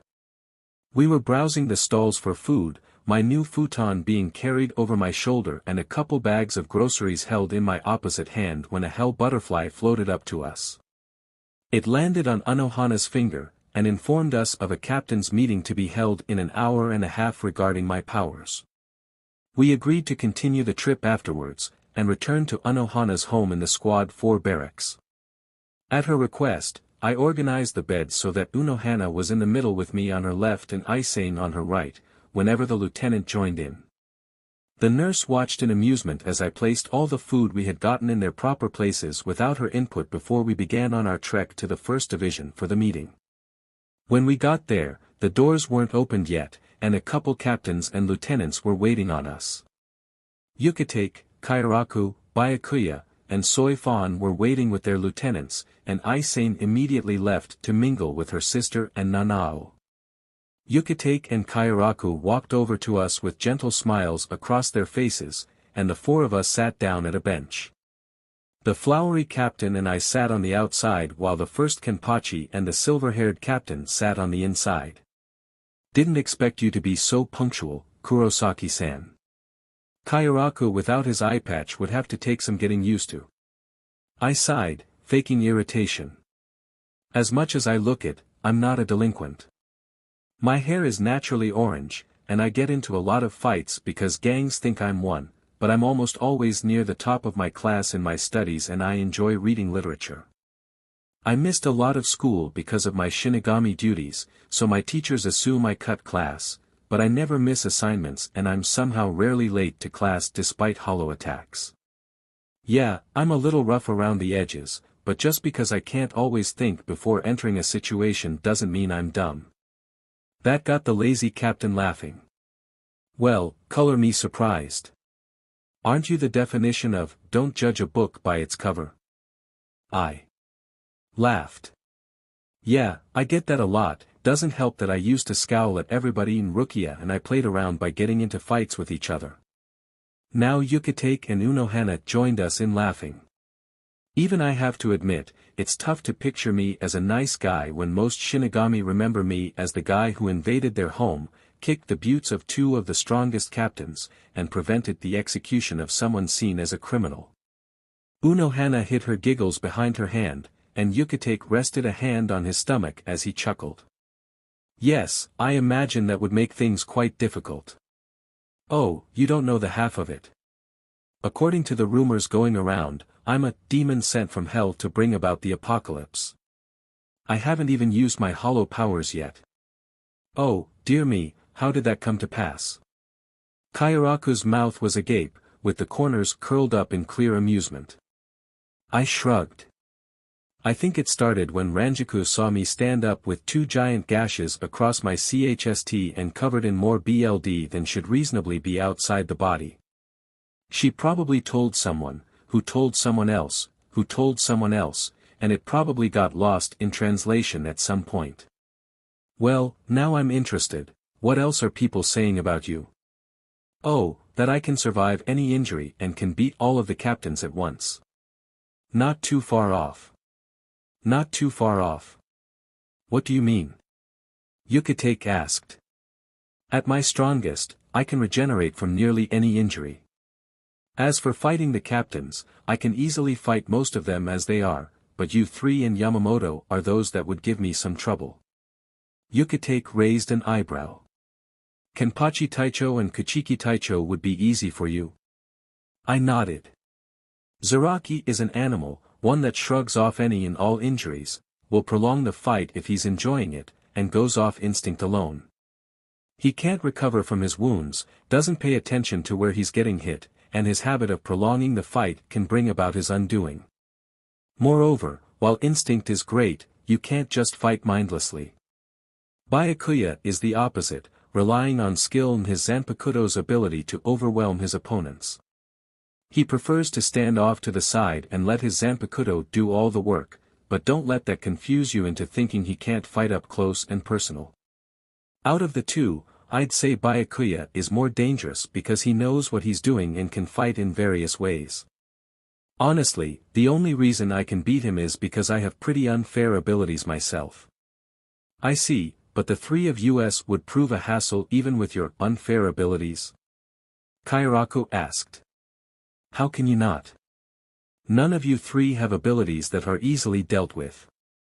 You have your games, you can reflect any energy attack back at the enemy and you usually have the advantage physically because of your dual blades, and once you start letting loose, you're Zaraki with a brain, without morals, and in possession of an insane healing factor. The trio slowly nodded in acceptance, before Kairaku chuckled lightly. Well, I thought I could catch you off guard with that question, but I see you truly aren't a delinquent, if you can understand power isn't everything. I snorted. Yeah, power can do a lot, but it barely means CRP if you don't know how to use it. Our conversation was cut off by a wooden cane striking the ground and the double doors of the meeting hall opening up. Looking around, I realized all the captains were here, excluding Jin. I do believe that's our cue. Yukitake announced before climbing to his feet. I smirked and followed the captains inside. Not having any proper place to stand, I went to where I was last meeting. This was about my powers anyway, so I was probably saving time. Yamamoto slammed his cane upon the ground a second time once everyone was in place. As the Hell Butterflies informed you all, this captain's meeting is focused on the topic of Kurosaki Ichigo's powers. At the end of yesterday's meeting, you informed us that you had access to both Hollow and Quincy powers. Explain how you got them, what they are, and what level of control you have, in that order. Wow, there was no bullshit today. Okay, then. That's gonna be a little complicated of a story, so make sure to follow along. And if you can, don't interrupt. There was a nod from the aged Shinigami. Alright, so, my powers, Hollow, Quincy, and Shinigami, I got from my BRTH. My mother was a pure-blood Quincy noble, and a pretty powerful one at that. My father, my eyes flicked to Toshiro for a moment, captain of the 10th Division, Isshin Shiba. Well, that was quick. The room dropped 10 degrees as soon as I finished speaking. What? The white-haired prodigy nearly screamed. Yamamoto held a hand up to silence the short captain. By his account, he left to the world of the living on an investigation, and my parents met facing a vasto Lord-class Hollow created by Aizen. The Hollow infected my mother during their fight, and with the help of Kisuke Urahara, my father sacrificed his powers to seal it and stop it from killing my mother. When I was born, the sealed Hollow transferred over to me. I was born with latent Shinigami and Quincy powers, which would have been fine if the Hollow hadn't joined in. In order to prevent my soul from killing itself, the Hollow and Quincy powers fused with my forming Zanpakuto, creating Zangetsu. In my Shirkai, I have access to the basic powers of Hollows, Quincies, and Shinigami. Using them, I have incredible defense, blistering speed, overwhelming strength, powerful regeneration, and immense destructive capabilities. As for control, I don't use more than I need. And what of your Bankai, if you have one? The fire user asked. Oh, I've got one, but up until I need to use it, I'm not gonna describe it. All I will say, is that out of every Shinigami currently in the Siriidii, no one other than you are or becomes strong enough to make me use my Bankai. I could feel the incredulousness and disbelief seeping from most of the captains. Arrogant Ryoka, no Shirkai is powerful enough to take on a Bankai, let alone that of a captain's. Soy Fawn growled. I rolled my eyes. I can demonstrate my Shirkai in a spar. I wasn't sure if it was because I knew him so well or what, but I could feel Zaraki grinning. He, I'll take you on. The captain of the 11th accepted. Wasn't an offer. I already know who I'd want to spar with if Yamamoto accepts. The bearded man in question leveled a heated glare my way, probably due to my casual use of his name. And where would this spar take place? There is a large cave that I originally trained for Bankai in. It was made by Kisuke Urahara with assistance from Yoruchi Shihoin and has a healing spring. Ichem. Then you are permitted. Who is it that you chose to spare with? I threw my thumb over my shoulder, pointed outward towards the one person Yamamoto would probably prefer I didn't fight. Unohana. Immediately, those who didn't know the truth behind the raven-haired medic expressed their disapproval. Byakuya silently sneered. She is a pacifist. Kamamura roared. You buffoon, you can't display fighting capabilities against someone who doesn't fight. Kuratsuchi hissed. Lowly Ryoka, how dash. Do you know what you are getting yourself into, Kurosaki? Yamamoto's heavy voice silenced the rage of the uninformed. It was clear to me that he was indirectly asking if I knew the truth behind her mask. I nodded, my face hardened. I do, more than you'd probably believe. Then lead us to this training cavern. A baffled Soy Fawn. And. Kuratsuchi turned to the ancient captain. What? You will understand why I made such a decision in due time. With that, Yamamoto stood up, and the doors opened. Go on, Kurosaki. I nodded again and turned to leave the room. Almost immediately upon leaving the room, Renji and Ranjaku popped up on either side of me. What the hell are you thinking, you'd med Carrot Top? Renji whisper shouted. Yeah, Unohana Taicho can be scary at times, but that doesn't mean you should beat up the best medic we've got, the blonde protested. Do either of you know the full meaning of the name, Kenpachi? I asked, completely at ease. It's the last name of Kenpachi Taicho. The pineapple answered like it was obvious. Zaraki doesn't have a last name. I responded. Renji nearly tripped. Ranjaku used that as an excuse to grope my arm. Kenpachi is a title, not a name. It is given to the most powerful and vicious fighter in the Seriidii, and Zaraki is the 11th holder of the name. Interesting history lesson, but why is that important right now? The blonde woman asked. Unohana was the first. Now Renji did trip. Ranjaku, meanwhile, was so shocked that she froze, her grip loosening on my arm until it slipped out. From the sound of it, it took Toshiro elbowing her to snap her out of it. She then ran back up to me at the same time Renji picked himself up. Wait, what? The lieutenant of the 10th yelled. Yep. You can't expect me to dash. She looked over to the gentle medic for a moment before looking back at me. Actually, that kinda makes sense. Why doesn't she fight anymore? Not that I'm not grateful. When Zaraki was a kid, she fought him. He had such overwhelming power, and his instincts were so incredible, he nearly beat her, though she wasn't in her Bankai. He realized he was about to win, and sealed off his own power so they could keep fighting longer, which led to his defeat. Unohana was so depressed over indirectly being the reason Zaraki sealed away his power, or more specifically, the reason that he was no longer powerful enough to be a good fight, and quit being a Kenpachi to become a healer. Where I come from, we needed his power, so she and I nearly murdered him for a week, to chip away at his self-imposed seal until it broke. Once she, quote, undid her sin, she returned to being a fighter, one that met all the requirements to be one of our frontliners. Renji gulped before speaking. And what does it take to be a frontliner? I snorted half-heartedly at the question. Hit like a truck, be able to fight for days on end, tank like a motherfucker, and be able to heal yourself. Our job was to keep the small fry at bay while everyone else recovered, planned, or both. Who were the frontliners? Unohana, Zaraki, my friend Chad, my dad, Nai. Unohana's specialty is healing. Yachiru learned how to use Kaido to heal Zaraki mid-fight. Chad learned a few tricks I don't really understand. My dad is like a brick house, and I'm built to fight. You're gonna need to explain that last one a bit more. The redhead prompted. You'll see when I break Unohana out of her shell. I blinked. Do gotta warn you though, when we really get into it, our spars get really bloody. There was a moment of wary silence where Ranjaku and Renji exchanged a look before they retreated to chat with the other lieutenants. I sighed in relief when I felt Isane's glare leave the back of my head. Since I announced I wanted to spar with Unohana, she had begun to try to kill me with her eyes, and didn't let up until just now.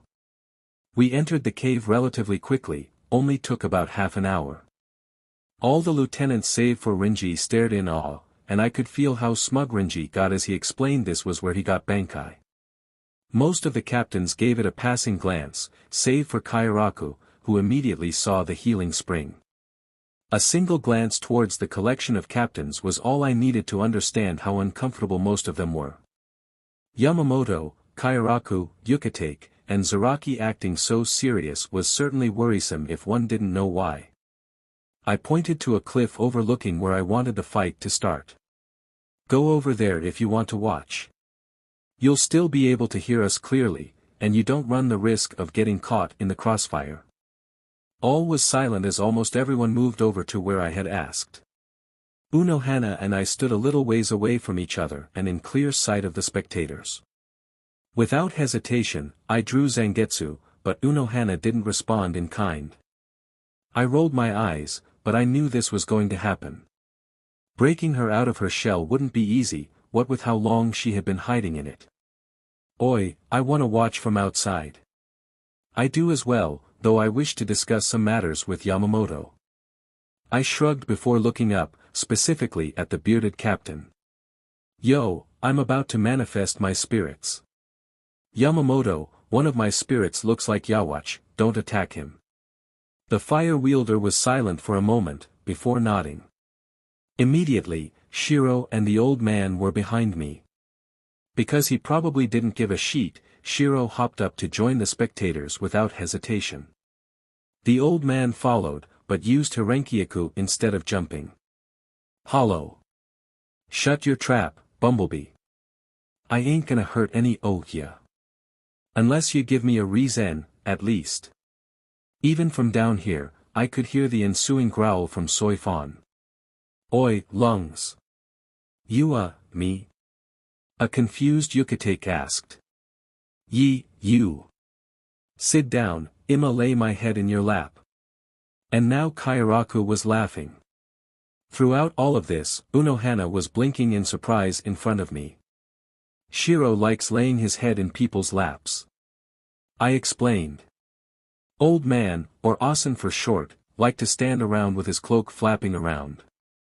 Odd traits for an odd Zanpakuto, I presume. Not as odd as you might think.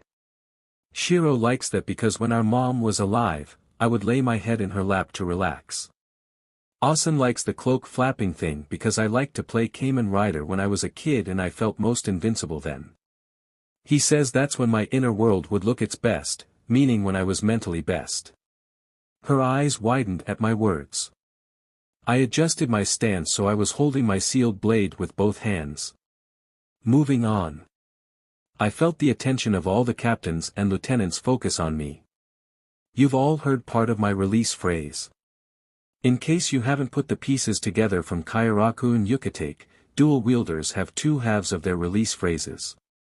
For those two, at least, they can't release their swords without speaking the complete phrases. I can individually release my blade by speaking only half my release phrase, which limits me to only the set of abilities I release.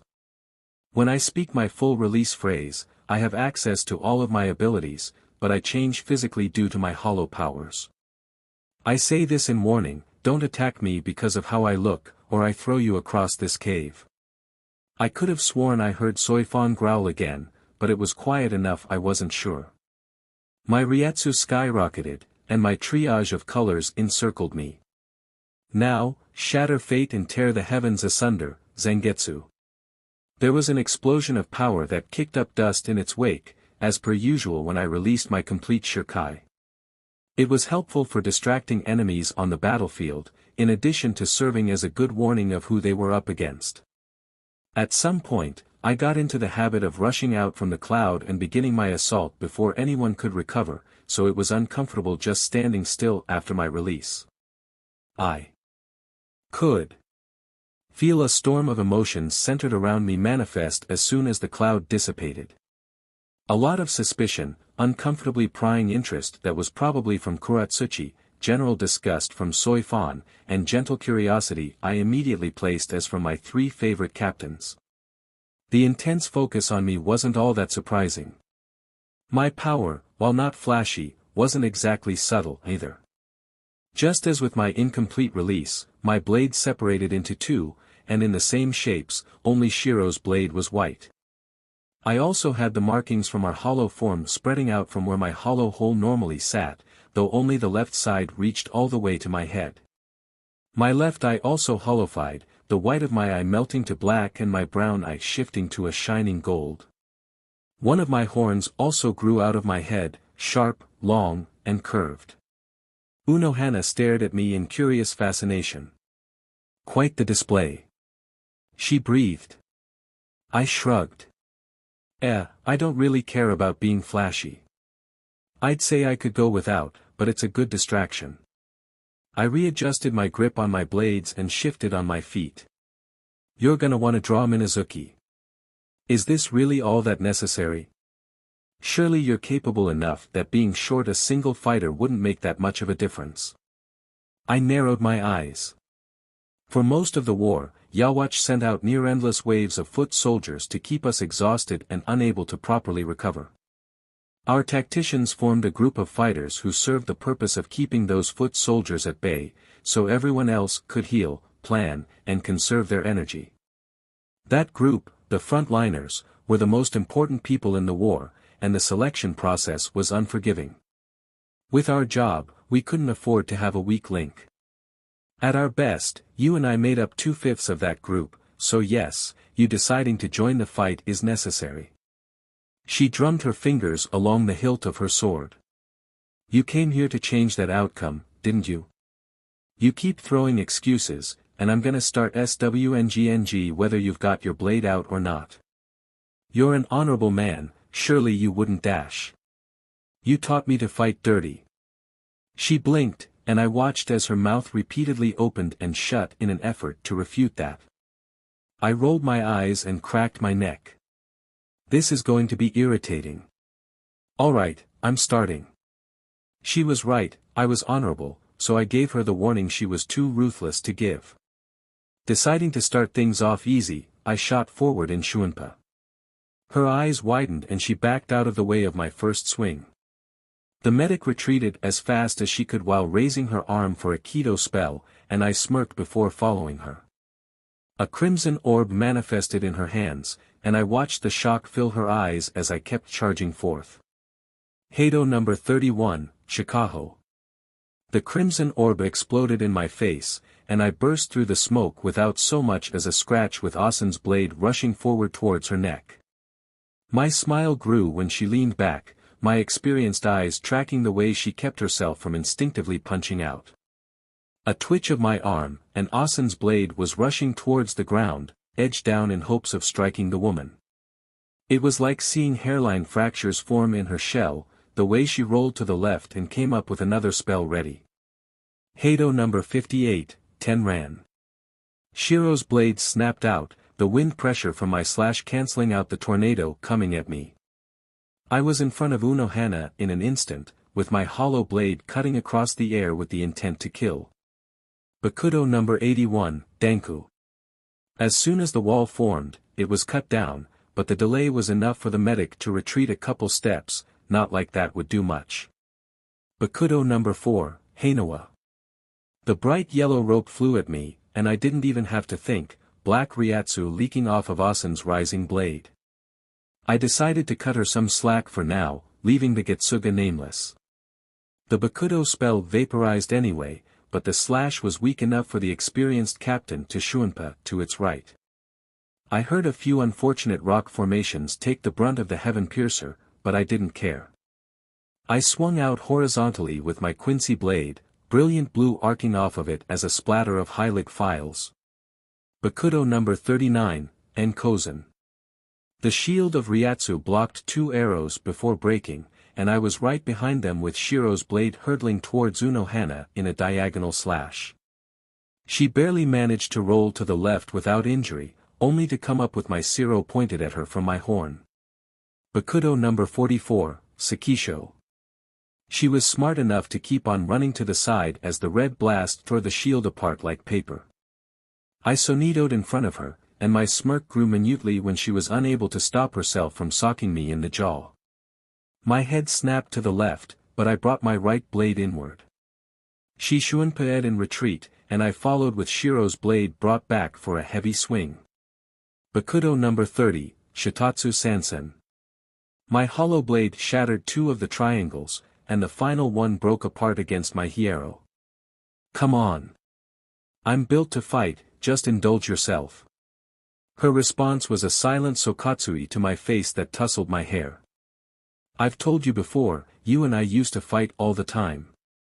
Even Zaraki couldn't keep up. She flinched, and shunpaed away, leaving Asen's blade to cut a stalagmite in half. Perhaps Zaraki is the answer. The old man called from his perch next to an unhappy Yamamoto. Oh, yeah, thanks old man. I shouted back as I leveled his blade at Unohana. Licked Regan. A hurricane of arrows flew out of the blade, forcing the woman to hide behind rock formations. Remember our chat last night? You undid your sin. I cancelled the storm of light and began treading towards the pillar the medic was hiding behind. Yeah, it's kinda still there right now, but that was gonna be one of the things we needed to do to prep for the war anyway. You've got no reason to hold yourself back, and you told me yourself I'm the best fight you've ever had, so just let loose, Yachiru. I cut the base of the pillar, only for something to smack it into my face and send me stumbling back.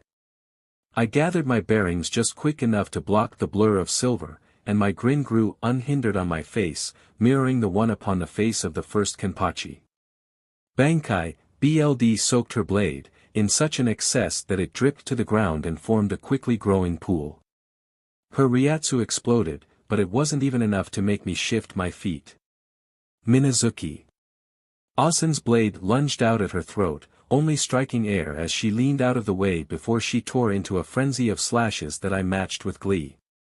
Atop the cliff overlooking the battle-turned slaughter, Abarai swallowed the lump in his throat as a drop of cold sweat trailed down the side of his head.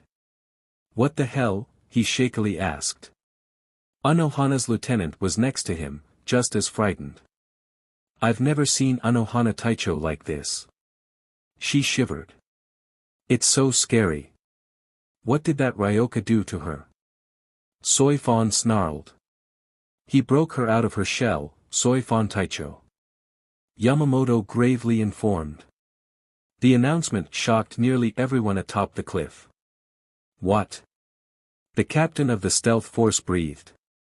Years ago, when the Gotei 13 was still forming, Kairaku began, just as serious as his mentor, Retsu Unohana, or as she's really called, Yachiru Unohana, was one of the most vicious, bloodthirsty, and ruthless fighters in the Soul Society. She slaughtered anything and everything in her search for a good fight, but unlike Kenpachi Taicho here, she wouldn't hold herself back or prolong fights to enjoy them. Indeed. Yukitake confirmed. In her mind, if you had to restrain yourself or make an effort to lengthen the fight, they weren't good enough. The closest she ever got, ironically enough, was when she encountered Kenpachi Taicho. I don't know what happened, but after she won, she swore off fighting and became a medic. Until now, at least. Yamamoto gripped his cane harder. This war Kurosaki is preparing us for must truly be terrible if he is going to such extents. You didn't get that from the "I'm all that's left" speech? Kurosaki's hollow drawled, his head in Yukitake's lap with the sick captain analyzing the designs woven into the sleeves of the spirit Shihakusho. The head captain's eyes flicked to the bleached copy of the hybrid fighting below, before returning to watch the fight with a troubled look in his gaze. "May I speak, Yamamoto Suteicho?" Hisagi asked. "You may. While the truth behind Anohana Taicho is not something to ignore, I believe the more pressing matter is Kurosaki-san's capabilities." "I can't help but agree with Hisagi Fukuteicho." Ise spoke up. He brushed off each Kido spell Anohana Taicho sent his way without any apparent effort, and as difficult as it is for me to watch, he is matching her in her Bankai blow for blow. He did tell us that he could beat nearly any captain without his Bankai. Kairaku smirked. "Kuratsuchi Taicho, give us your analysis." Yamamoto grunted. "So far, he has displayed sufficient strength to generate gusts of wind powerful enough to cancel out a captain's tenran, and cleave through pillars of rock without apparent effort. He mentioned that he would throw any who attacked him across this cave, and based on this information, he can do just that. He's ran headfirst into both a captain's Shikaho and Sokatsui without taking any damage. His attacks have either shattered or vaporized every Kido used against him. This includes the Danku she cast, which is supposed to be unbreakable to any Kido below it. I can't follow him with my eyes, despite the many modifications I've made to them, and he has regenerated multiple severed limbs since Unohana has released her Bankai." Came the screechy response. "Does his claim hold true?" Kuchiki monotoned. "I cannot speak for the captains who have yet to release their Bankais, but my calculations state that the Bankais of those I know about would be ineffective for defeating the time traveler. Even my own, as the Ryatsu levels Kurosaki has demonstrated, is more than enough to cancel out my poisons. Including my Senbenzakura Kageyoshi." The mad scientist barked out a laugh. "Ha! Based on the defense he has demonstrated, your blades would be as effective as a gust of wind." At those words, the noble shifted his gaze over to the bloodbath below and remained silent. "We've confirmed Kurosaki-san's claim. Should we tell them to stop?" Kamamura boomed. "Let them enjoy themselves." This is the first time Ichigo has allowed himself to relax in years. The Quincy spirit announced. Even if you don't, they can't hear ya and it's suicide. Ta jump in there. That's fine, I wanna join. Kenpachi bellowed as he unsheathed his sword. I just said it's suicide, Spikes. That includes you. You ain't built fair there. Type O, fight. Confused, eye-patch-wearing captain peered over the edge of the cliff just in time to watch Unohana smack Kurosaki with his own severed arm as the orange-haired time traveler cut a chunk out of her right side with his white blade. Sheet. He breathed. Kusajishifuku learned Kaido to help you last longer in your spars with Ichigo and Unohana, but her abilities were unable to keep up with them. At the disappointed look that appeared on Kenpachi's face, the cloaked spirit continued. Do not despair. Unohana specializes in healing, Ichigo's strength is in his overwhelming power, while your specialty is in your cutting power. The rugged captain looked back at the Quincy manifestation. Cutting power? Asen nodded. Indeed. Your ability to cut is so incredible that not even Ichigo's Hiero or Blood Vene can stand up to it. How's that special? She's cutting him up right now. Ichigo isn't using his defensive powers, instead exercising his regenerative capabilities. He did mention that this was a spar, after all. Yeah, if King were using his Hiero or Blood, Unohana wouldn't even break skin. Oh, yeah. As far as I can tell, there's nothing I can cut that the others can't. There was an excited shout from Unohana, before the tip of Kurosaki's horn flew up onto the cliff. The item bounced across the ground a couple times before settling, wherein Nimue picked it up at her captain's request. That is due to your efforts to enjoy battle. You have sealed away your power to combat weaker opponents for so long that even when removing your eye patch, a large portion of your power is still sealed. In your last battle with Ichigo, if I recall correctly, you understood the power of a Shinigami fighting with their Zanpakuto. Thought I'd give it a try. Ain't workin'. That's 'cause you're sealin' your power away, and your Zanpakuto with it. You break that seal you got on your power, you can use your Zanpakuto. Then how do I do that? Don't worry 'bout it. King'll help you out, just like everyone else. A beam of crimson fired out below, tearing through 4 cliffs before it cut out. Captain, we could stop him, if we wanted to, right? Marekio asked hesitantly. Of course. The short woman scoffed. The bleached spirit's gaze locked onto said woman's form with uncomfortable seriousness. Keep talking like he's against you, and I'm ripping your head off. Silence yourself, Hollow. He is still a Ryoka, one stronger than most, but a Ryoka nonetheless. We have entertained his crazed notions for no other reason than curiosity. If we so much as doubt that he is on our side, we will execute him, simple as that. Before anyone could speak to the contrary, the pale Zanpakuto was in front of the assassin. His left hand was gripping the back of her neck, and his ivory blade was held reverse against the hollow of her throat, blood already trailing from the shallow cut. He glowered down at her with fiery rage, and a silent promise of death. Crazed notions. The Zanpakuto's other half began, his tone dark and threatening. How naive can you be, to still believe Ichigo is speaking the words of a madman? Have you not noticed the difference in power between when he first invaded and now? Did you not hear the information he gave that even you were not aware of?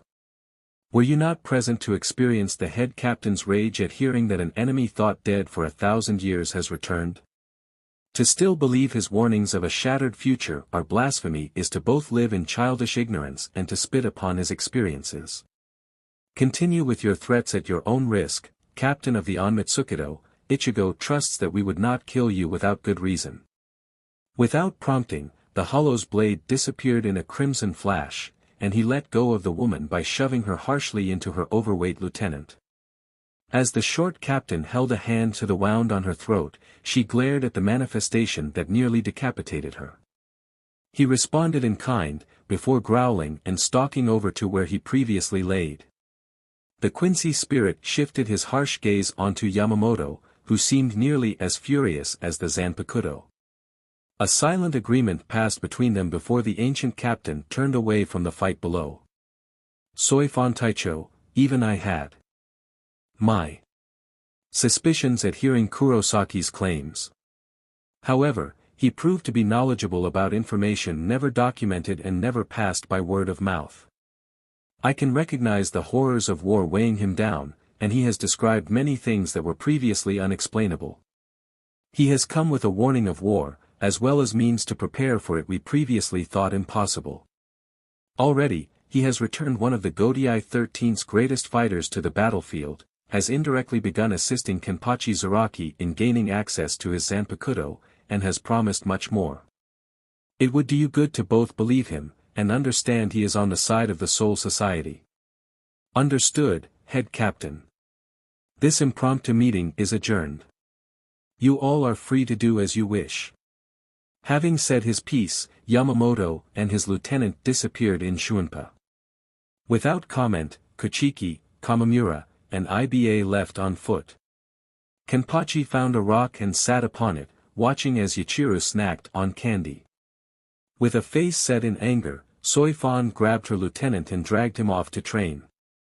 Kuratsuchi pulled a silver cube from his coat, placed it on the ground, and ordered his daughter to collect any and all of Kurosaki's severed limbs for testing as the cube folded out into a portable lab.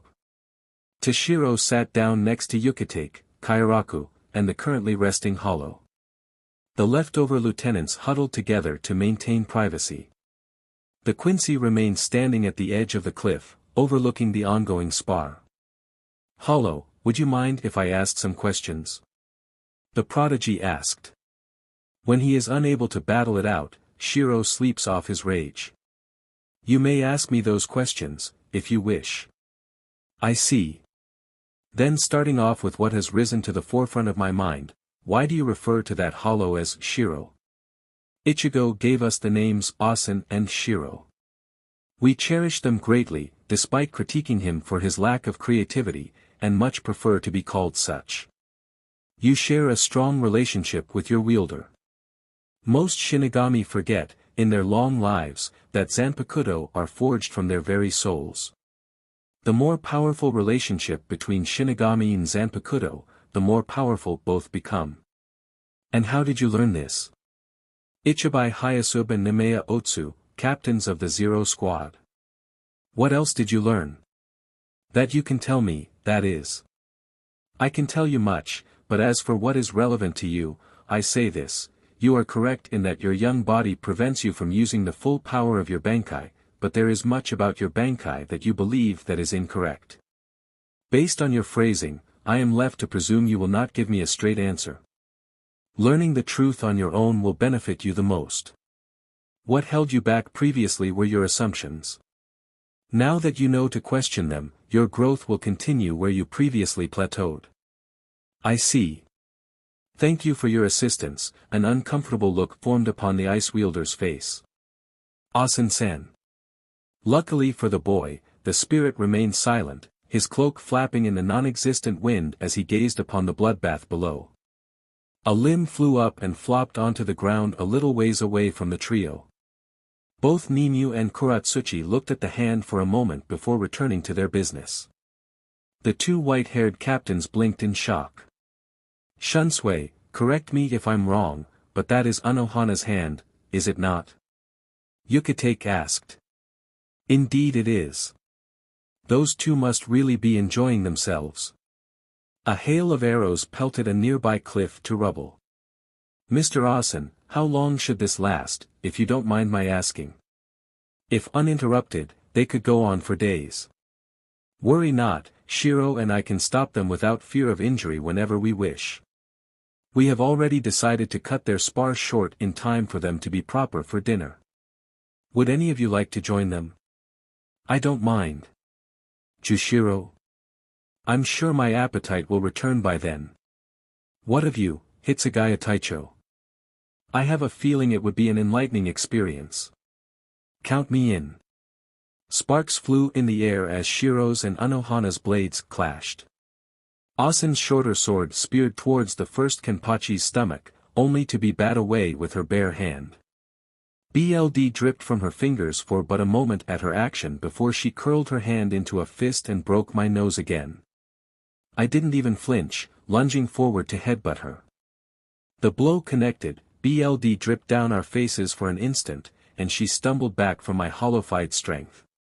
Minazuki was screaming through the air towards me before she even steadied her stance. With a well-placed strike from Shiro's blade, and Anohana's sword arm was removed at the elbow again. Ignoring the pain, she spun on her heel, her left foot crashing into the side of my head. My right foot slammed into the dirt as I turned backwards, slicing horizontally just as she dropped to the ground to rip her old hand from the hilt of her sword. My weapon passed harmlessly over her form as she rolled under the blow. She came up kneeling with her sword snapping out to cut through my ankle. I swung that leg out, blood splattering into her eyes to blind her. I dived at her, unable to properly stand when my foot was a quickly healing stump. I was caught by Shiro, and held under his right arm. Asen was next to Unohana, holding her sword arm. I blinked. Guess we're done. We can pick this up later, Unohana. The woman in question sucked her gaze between my Zanpakuto spirits and I, utterly confused. All right. She responded. Asen promptly let go of her hand, and watched as she sealed her bankai. As she sheathed her sword, I sealed my own blade, my transformation ending. Shiro helped me slide our sealed blade back into the sheath that Senjimara made. It was a special one that transformed with my Zanpakuto, so I could sheath my blade in any state. The medic before us was staring in confusion. Shiro and I carry each other sometimes. You'll get used to it. If you don't mind, why? Shiro shrugged for me. We kinda just do. Sometimes, like now, he'll cut one of my fights short by catching me under his arm and just keeping me there. Other times, I'll throw him over my shoulder so he doesn't get into a fight, or he'll just jump on my back. From the way you're speaking, he is manifested often. We both nodded. Isn't that draining on your Ryatsu storage? Nah, not really. We got a lot of Ryatsu. We never tested the limit, but I think our records, like, a week straight. Something like that, yeah. I agreed. The first Kenpachi attempted to straighten her clothes, only to realize that they were shredded and soaked in blood. She was still modest, but Yamamoto was gonna be said as sheet over the condition her captain's coat was in. Oh, dear. I'm going to have to change. She mumbled to herself. Kairaku, Yukatake, and surprisingly Toshiro came up next to Old Man. Indeed you will, we have dinner plans. The flowery captain announced. Is that why you stopped our fight? The raven-haired medic asked. You three are joining, I assume. I questioned. Yes to both. Yukatake confirmed, a bright smile on his face. By the way, how was your fight? Oh, it was wonderful. Ichigo was not exaggerating in saying that he was the best fight I've ever had. Yes, Kairaku chuckled, him proving his claims correct seems to be a running theme today. I see we have much to chat about. Shall we discuss it at dinner? Toshiro cut in. Of course, let Ichigo and I change, and we will be right with you. Actually, my clothes were specially made to regenerate. Everyone turned to look at me, and the level of disbelief was so intense, I could feel a couple small cuts in my shihakusho close up. Ichigo, your clothes are soaked in blood. And anyway, you're missing your left sandal. At Anohana's jab, both Sangetsu and I looked down at my hanging feet. Fucking dash. Clown. Readjusting his grip on me, Shiro jumped back up the cliff, shouting. Give King his shoe back. I heard laughter from the captains we were leaving behind. After reclaiming my sandal, and vaporizing all of the severed limbs Kuratsuchi collected, we returned to Anohana's home to get changed. Shiro and I had both forgotten that people were supposed to be uncomfortable around BLD, but luckily Asen hadn't. He persuaded us to borrow a couple uniforms from Kairaku while Unohana turned in our clothes to the Godiai 13's preferred dry cleaning service, and I was currently in her bathroom drawing a bath. She had taken one look at my CHST, covered in heaping amounts of dried BLD, remembered I hadn't bathed since before Rukia's execution, and politely ordered me to clean myself. A towel was wrapped around my waist as I gathered the shampoo and body wash we had gotten for me earlier today. Zangetsu, as manifestations, couldn't get dirty unless they or I wanted to, so they chose to sit in the first Kenpachi's office to continue planning. I heard the door open, and continued watching the tub fill with water.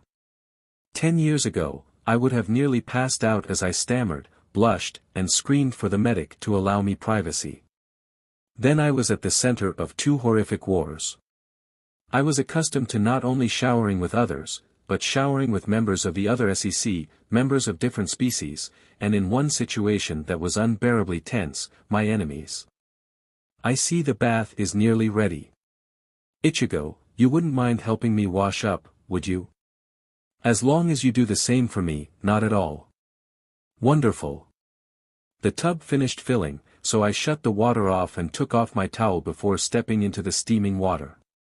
I sighed contentedly as I sat down, and heard a similarly relieved sigh as Unohana slid into my right. We absorbed the comfortable atmosphere for no longer than a minute before we sat up in unison. I motioned with my hand for her to turn around, and grabbed her shampoo once she did. Washing her hair was a little tedious, but I never minded. If it's not too personal, what was your first experience in washing someone else's hair? My sister's. I hummed. You heard me mention my mother died when I was 9. As it turns out, Isshin Shiba was a terrible single father. Yeah, he'd pay the bills and bring in food, but he couldn't cook worth a DMN and he pretty much left it to me to take care of us. Up until they were 10, I cooked all the meals, kept them both clean, helped them out with homework, and listened whenever they had a problem. After that, they knew enough to clean and cook for themselves, though Yuzu basically appropriated the kitchen. As much as I hated it, my fights prevented me from being there as much as I wanted, but it helped that I knew they could take care of themselves. I could tell that Unohana was unhappy hearing such information. I finished her hair, and began scrubbing the BLD off her back. With their parentage in mind, she cautiously began, were they involved with the afterlife? I didn't let them. With the sheet I went through, I couldn't in my right mind risk them getting hurt or worse. I see. I patted her shoulder as a sign that I was done before turning around. Her fingers were scrubbing my hair promptly, massaging my scalp. From what Shihoin-san told me before she left, you used to blush like a grade schooler if a woman so much as showed a little extra skin. I would forever be grateful for Unohana's ability to know exactly when to change the subject. Yeah, I like to say I was just being respectful to women, but in reality, I was suppressing my desires because I feared I'd end up like the perverts at my school. I got used to women's bodies during the Winter War, because I had to use the co-ed showers, and then I finally got laid during the BLD war. Oh. And who was it that plucked the strawberry? The raven-haired woman giggled as she moved to wash off the BLD. My eyebrow twitched, but I otherwise didn't react to the jab. Hopefully, if word didn't get around that I hated the name Strawberry, Ranjaku wouldn't eventually nickname me Strawberry Sunrise. I'm gonna keep that to myself for now. Of all things, it's the inconsequential information you're keeping secret. She laughed. If it's inconsequential, then it doesn't matter if I don't tell you, doesn't it? I thought you were a gentleman. Don't you know it's ungentlemanly to tease a woman? Considering we're currently washing our dried BLD off each other after a bout of ruthlessly ripping each other limb from limb, I don't think gentlemanly applies. Another soft laugh from Unohana sounded behind me. I see your point. Come, if we remain in here much longer, we'll have to draw another bath to wash off the bloodied water. I smirked in victory and stood up, toweling off as the nurse stepped out behind me. Oh, Ichigo. I turned around to look at Unohana, out of the bath and facing me with her only towel atop her head. Yeah. An approving smile grew on her face, and it took me a moment to realize she was pleasantly surprised that I was staring at her fully naked without so much as a blush. When my hair is dry, could you assist me in redoing my hair? Sure. Before you ask, I learned how to braid from a childhood friend of mine. She'd ask me to braid her hair so it would stay out of her eyes when she trained. A man of many talents, I see. And bearing natural gifts, as well. She smirked. I blinked in confusion, and she gestured to me. Lost, I looked down, realizing that my only towel was around my shoulders, giving Unohana quite the view. I imagine whomever you laid with enjoyed the experience. It took a moment for the sentence to fully settle in my head. When it did, I burst out laughing. At the woman's bewildered expression, I laughed harder and shook my head. My lungs stung a little as I gasped for breath, but I managed to get in control of myself enough to rein in the laughter. My smile stayed, though. Something I said? The first Kenpachi asked with a raised eyebrow. I nodded silently, drying off my hair and grabbing the spare clothes I had gotten from Kairaku. Yeah. I chuckled. I felt her suspicion focus on me as she dried her hair. I had only gotten a hakama on when she announced she was finished with her hair, and I proceeded to help her with her typical front braid. We finished getting dressed and exited the bathroom, with her giggling about how gentlemanly I was when I asked she exit first. Zangitu's head snapped up when we entered the living room, before Asen folded the papers and placed the supplies inside his cloak. Unohana's suspiciously curious gaze locked onto me, and I responded with a serious shake of the head. Not yet. The intensity of her gaze tripled, but she relented when I glared back at her. Her expression momentarily turned worried, before she shifted her gaze to the nearby clock. It was nearly time for us to meet with Kairaku, Yukitake, and Toshiro for dinner. I readjusted my clothes as my nurse grabbed what she needed for the meal. It was weird for me to not have my typical armor on. Zangetsu's sealed blade at my hip soothed me a bit, but I was gonna be a bit uncomfortable until I had my clothes returned. We're gonna need ta. Head up ta the palace sometime. Get some extra sets clothes, eat at Kirio's, maybe watch and laugh as Senjimara gets said as she fails at making stain-proof clothes. I laughed. Don't forget psing Tenjiro off. Shiro grinned, wide and mildly psychotic. I ain't ever gonna forget ta PSS off discount Elvis. Unohana's amused giggle reached my ears as she entered the room. I don't know who this Elvis is, but any insult to Kirinji-san is one I agree with. I smirked and held out my elbow. Oh, Shiro and I have got more, if you're interested in hearing them. Her arm slipped through mine and she matched my grin. The restaurant is quite a ways away, I wouldn't mind having that fill the gap. Oh, man, I just realized, we got so much shit on discount Elvis this time. This one time, we finally managed to convince him to drink with us, and he got so fucking drunk, he started singing. The pale copy of me cackled. Oh, man, he fucking SEKS. Sure a banshee swallowing glass would sound better. The raven-haired medic's laughter rang through the night as we journeyed. Ah, you're here. Kairaku cheered upon spotting us. He and Yukitake were sitting at a bench across from the fancy ramen shop we were gonna eat at, though Toshiro was nowhere in sight. It was about 10 minutes before the time we agreed on, so it was fine.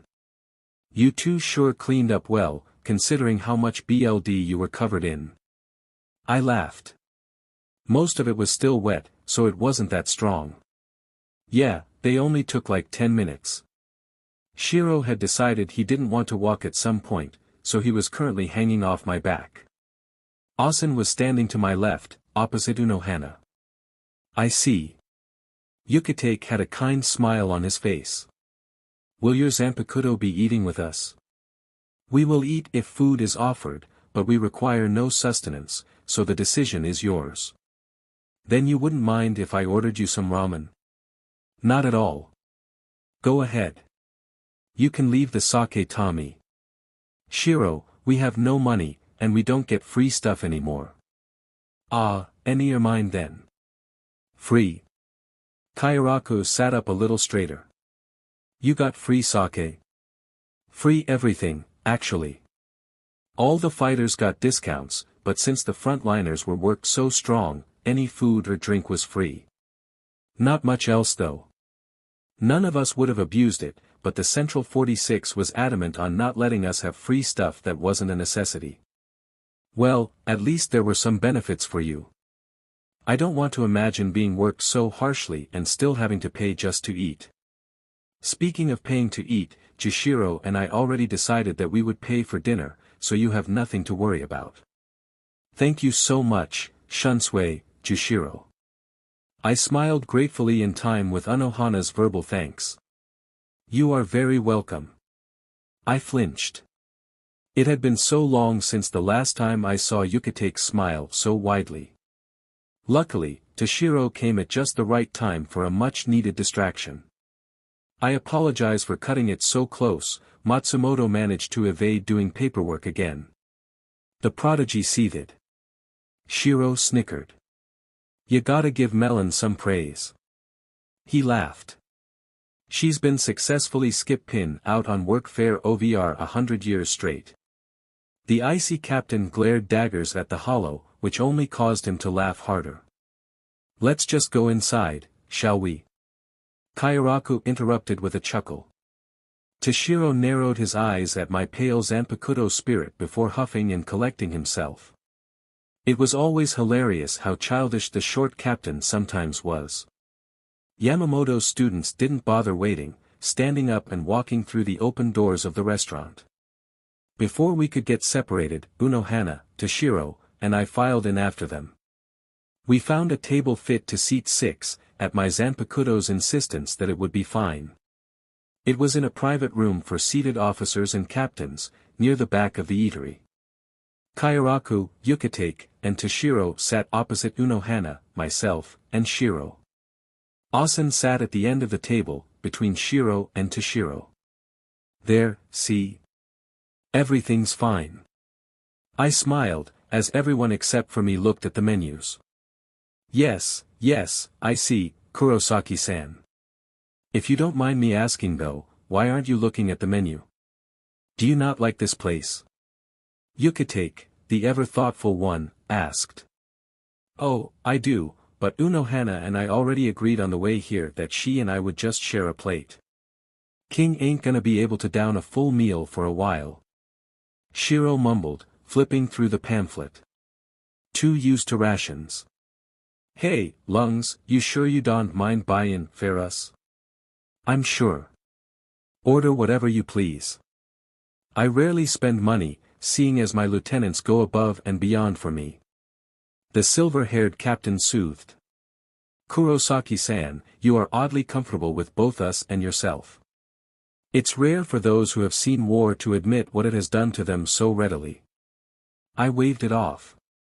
Thank Oetsu and Ichibai.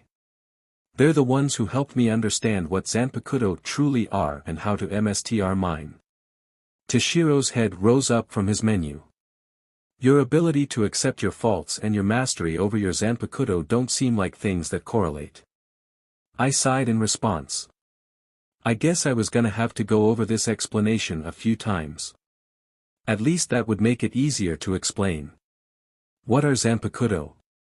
I asked. The child prodigy raised an eyebrow. A Zanpakuto is a fragment of a Shinigami's soul that separated from them and gained both sentience and power. So, a Shinigami's Zanpakuto is a piece of themselves. At their core, yes. Meaning it wouldn't be inaccurate to say that your Zanpakuto is yourself. I'd say it wouldn't be completely accurate either, but essentially what you said is true. And why isn't it completely accurate? There are many reasons, but one of the most noticeable is that a Zanpakuto wields powers that Shinigami inherently don't. I blinked. Hey, when Yamamoto gets said, the temperature rises, right? Toshiro's eyebrows knitted together in confusion and suspicion. What are you getting at? Answer the question. I demanded. Yes, when Yamamoto Soteicho gets angry, the temperature rises. Even when his Zanpakuto is sealed. Even when his dash, Toshiro's eyes widened. If you need more evidence, I can use hollow and Quincy techniques even when my Zanpakuto is completely sealed. If he's feeling particularly dickish, Kairaku can F, with games people are playing if he's close and focuses enough. Hell, I've seen ice form around your feet when you catch Ranjaku drinking on duty. But dash. Contrary to what most believe, it's not heritage that determines a Shinigami's level of power. It's their connection to their Zanpakuto, and the closer they are to accepting themselves. The prodigy's mouth shut as he leaned forward, clearly waiting for me to continue. Silently, Shiro showed his menu to Yukitake, pointing out what he and Asen wanted. The silver-haired captain nodded in acknowledgement before returning his gaze to me. Oh, I just realized everyone except my Zanpakuto was staring at me in interest. Might as well keep going.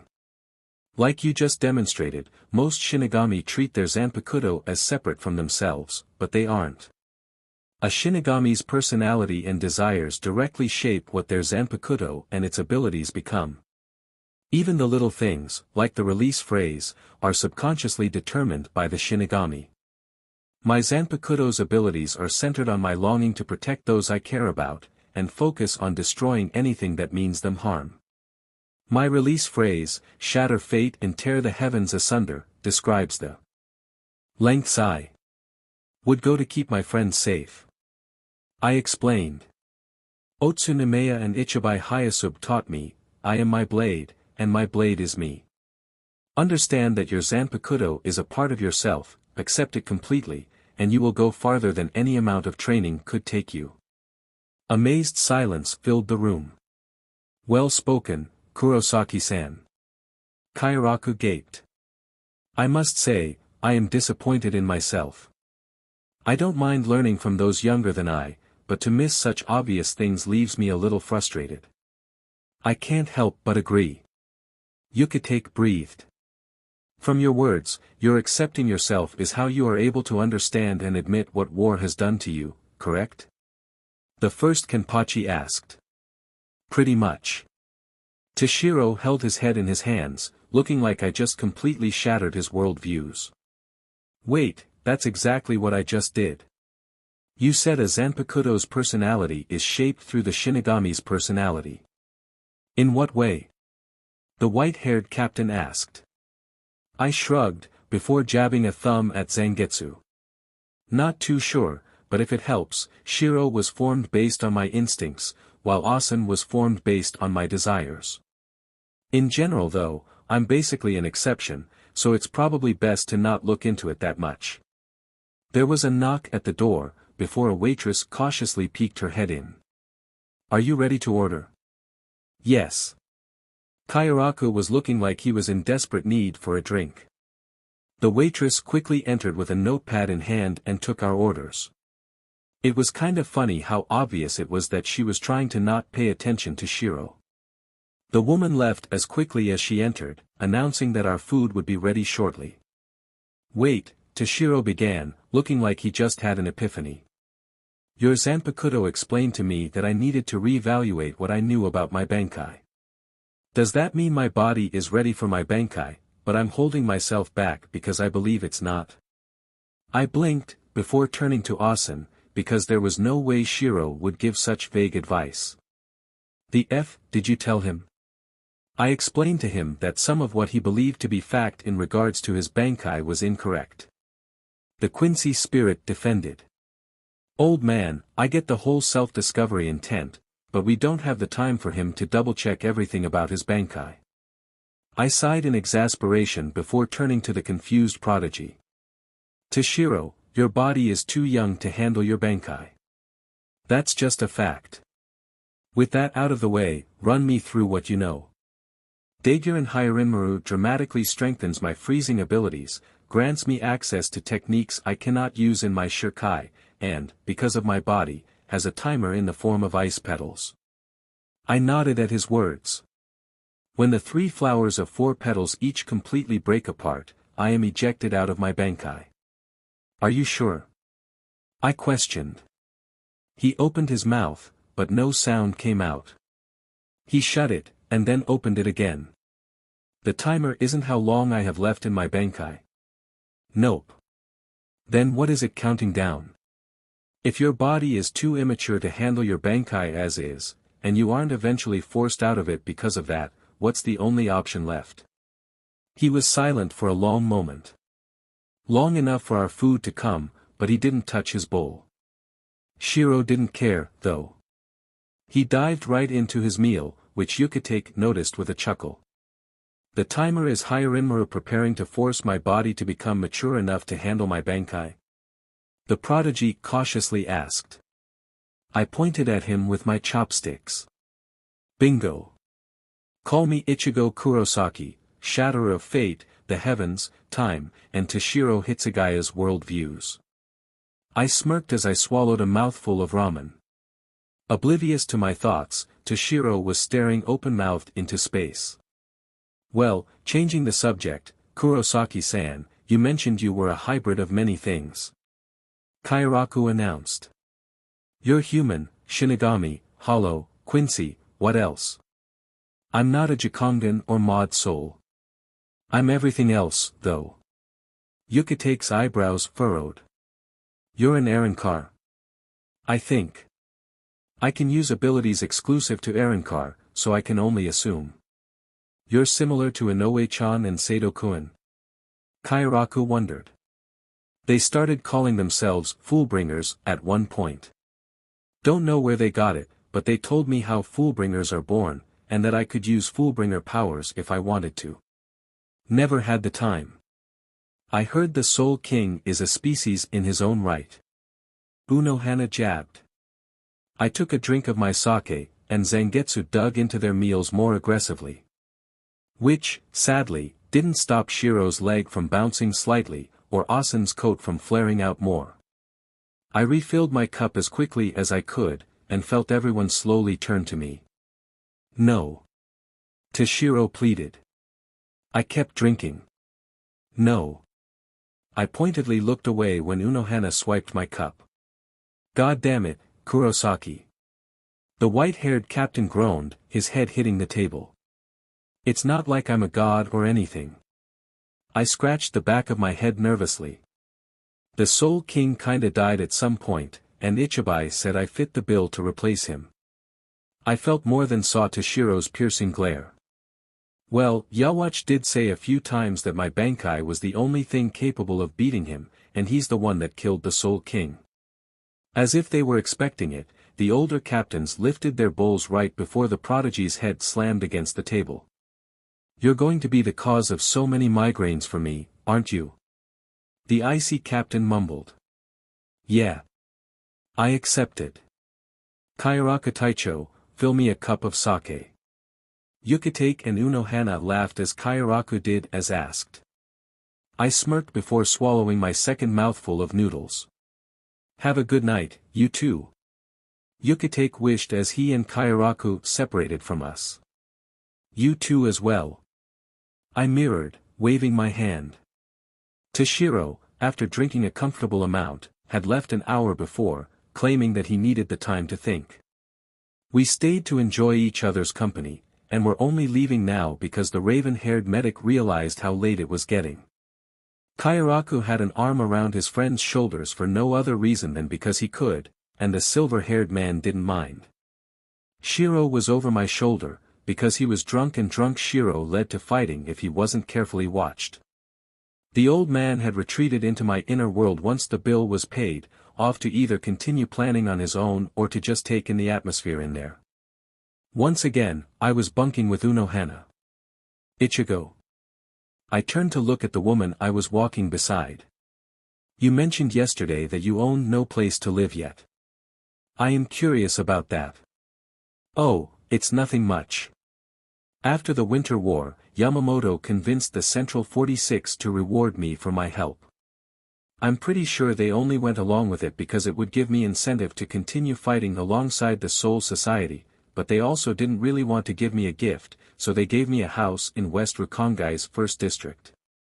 You should have seen their faces when Yoruchi and I destroyed all of the bugs they shoved in there.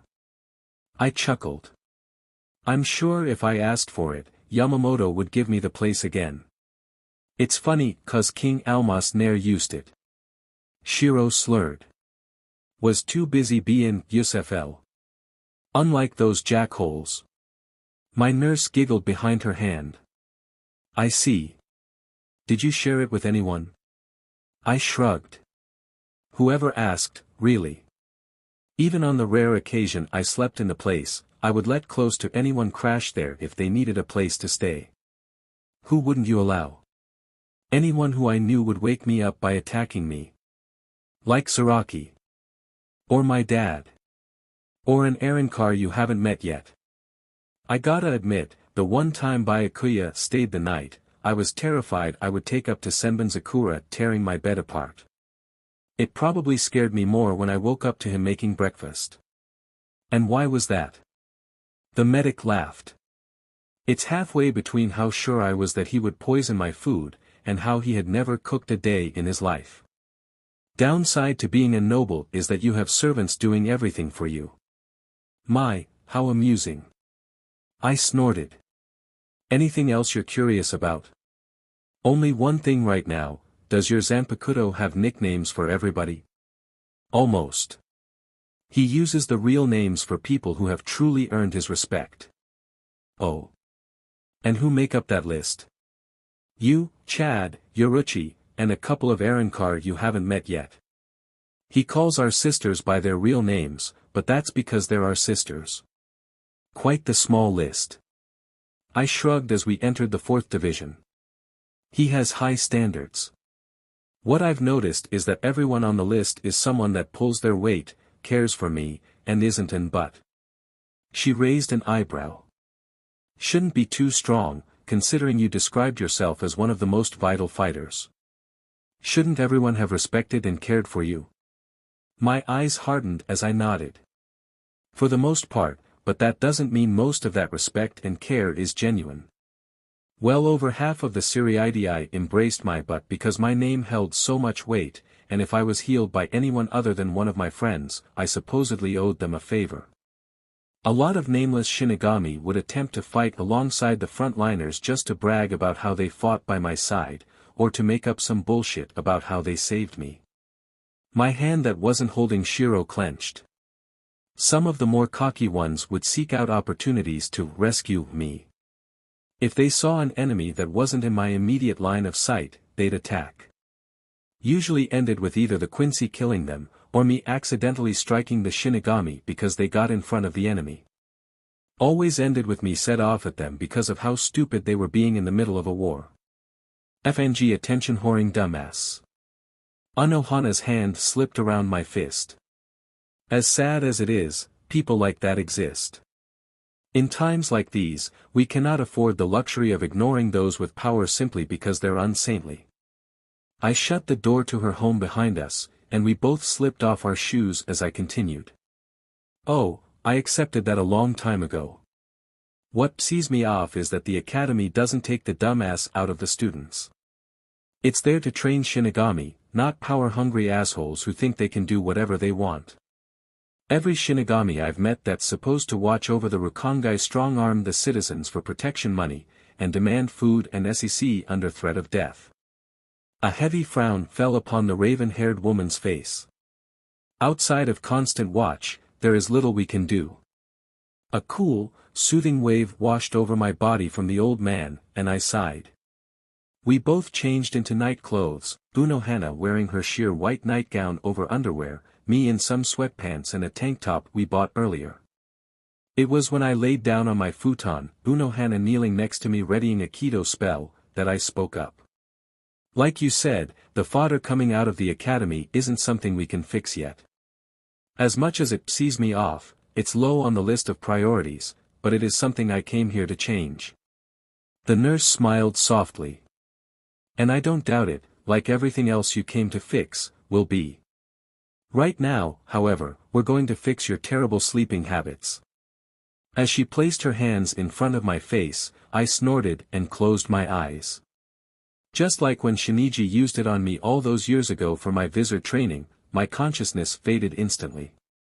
The scent of BLD hung heavy in the air. Ryatsu saturated the battlefield so heavily it tingled on my skin, but I paid no attention to it. There was a burst of energy to my right, and Asen's blade snapped up to split the Heilig file in two. I was in front of the Quincy that fired it instantly, Shiro's blade tearing across his chest before he could blink. The soldier fell with a bloodied grin, a moment before a light blue pentagon lit up along the ground, with me in the center. A soldat kneeled before each corner, Seal Schneider stabbed into the ground with Jinto held above each hilt. My eyes widened, and I sonitoed as fast as I could towards one of the corners. The trap would break if the formation broke, I just needed to get one. Something crashed into the ground behind me, and I stumbled. Instinctively, I spared a glance towards the crater behind me, only for my eyes to widen in horror. Renji was on his back, his Bankai active and his serrated blade out. The enormous, mask-bearing, superstar, was on top of the redhead, his knee in the center of what was clearly a set of broken ribs and his fists flying towards the lieutenant's face. Renji's purple and black arms were all that was keeping his head from caving in. The temptation to rip apart the fanatic with a effed-up version of heroism was so intense my arms shook, but I had to make the smarter decision. Renji, while not for long, could hold out under the assault. However, he wouldn't be able to survive an overpowered Sprenger. My head snapped towards the closest soldat, and I shot towards him at my fastest speed in Shirkai. Rage filled my body as Shiro and I snarled in unison. His blade sheared through the Quincy, separating the soldat's upper body from his lower at the bicep. The maniacal grin on the dead man's face didn't leave. Too late. My eyes dropped down to the rapier blade below me, already glowing brightly as the technique activated. Renji! I screamed, dashing towards my friend so fast I felt one of my legs break for a moment. The superstar was bat away by Shiro's blade, and the stern ritter became a blur that flew across the war zone. I couldn't spare time to be cautious of Renji's injuries, I grabbed his Shihakusho and pulled. The redhead barely budged. The villains are destined to die. My eyes tracked the body locked around Renji from behind as my kyber blade speared towards the fan's head. Even if the hero loses a loved one in the process. Sprenger. The world moved in slow motion. I could see the igniting lines of the trap as they sparked towards where we were. I watched as dread and morbid realization melted onto Renji's face. I saw the air distort around Shiro's blade as it streaked towards the superstar's sidekick with unmatched speed. My gaze locked onto Renji's and I felt the scream force its way out of my throat as he shut his eyes. Win for us, Ichigo. Renji. Everything turned white, and I felt his Shihakusho burn away in my hand. Kurosaki. A messenger called, kneeling in front of my desk as I did paperwork.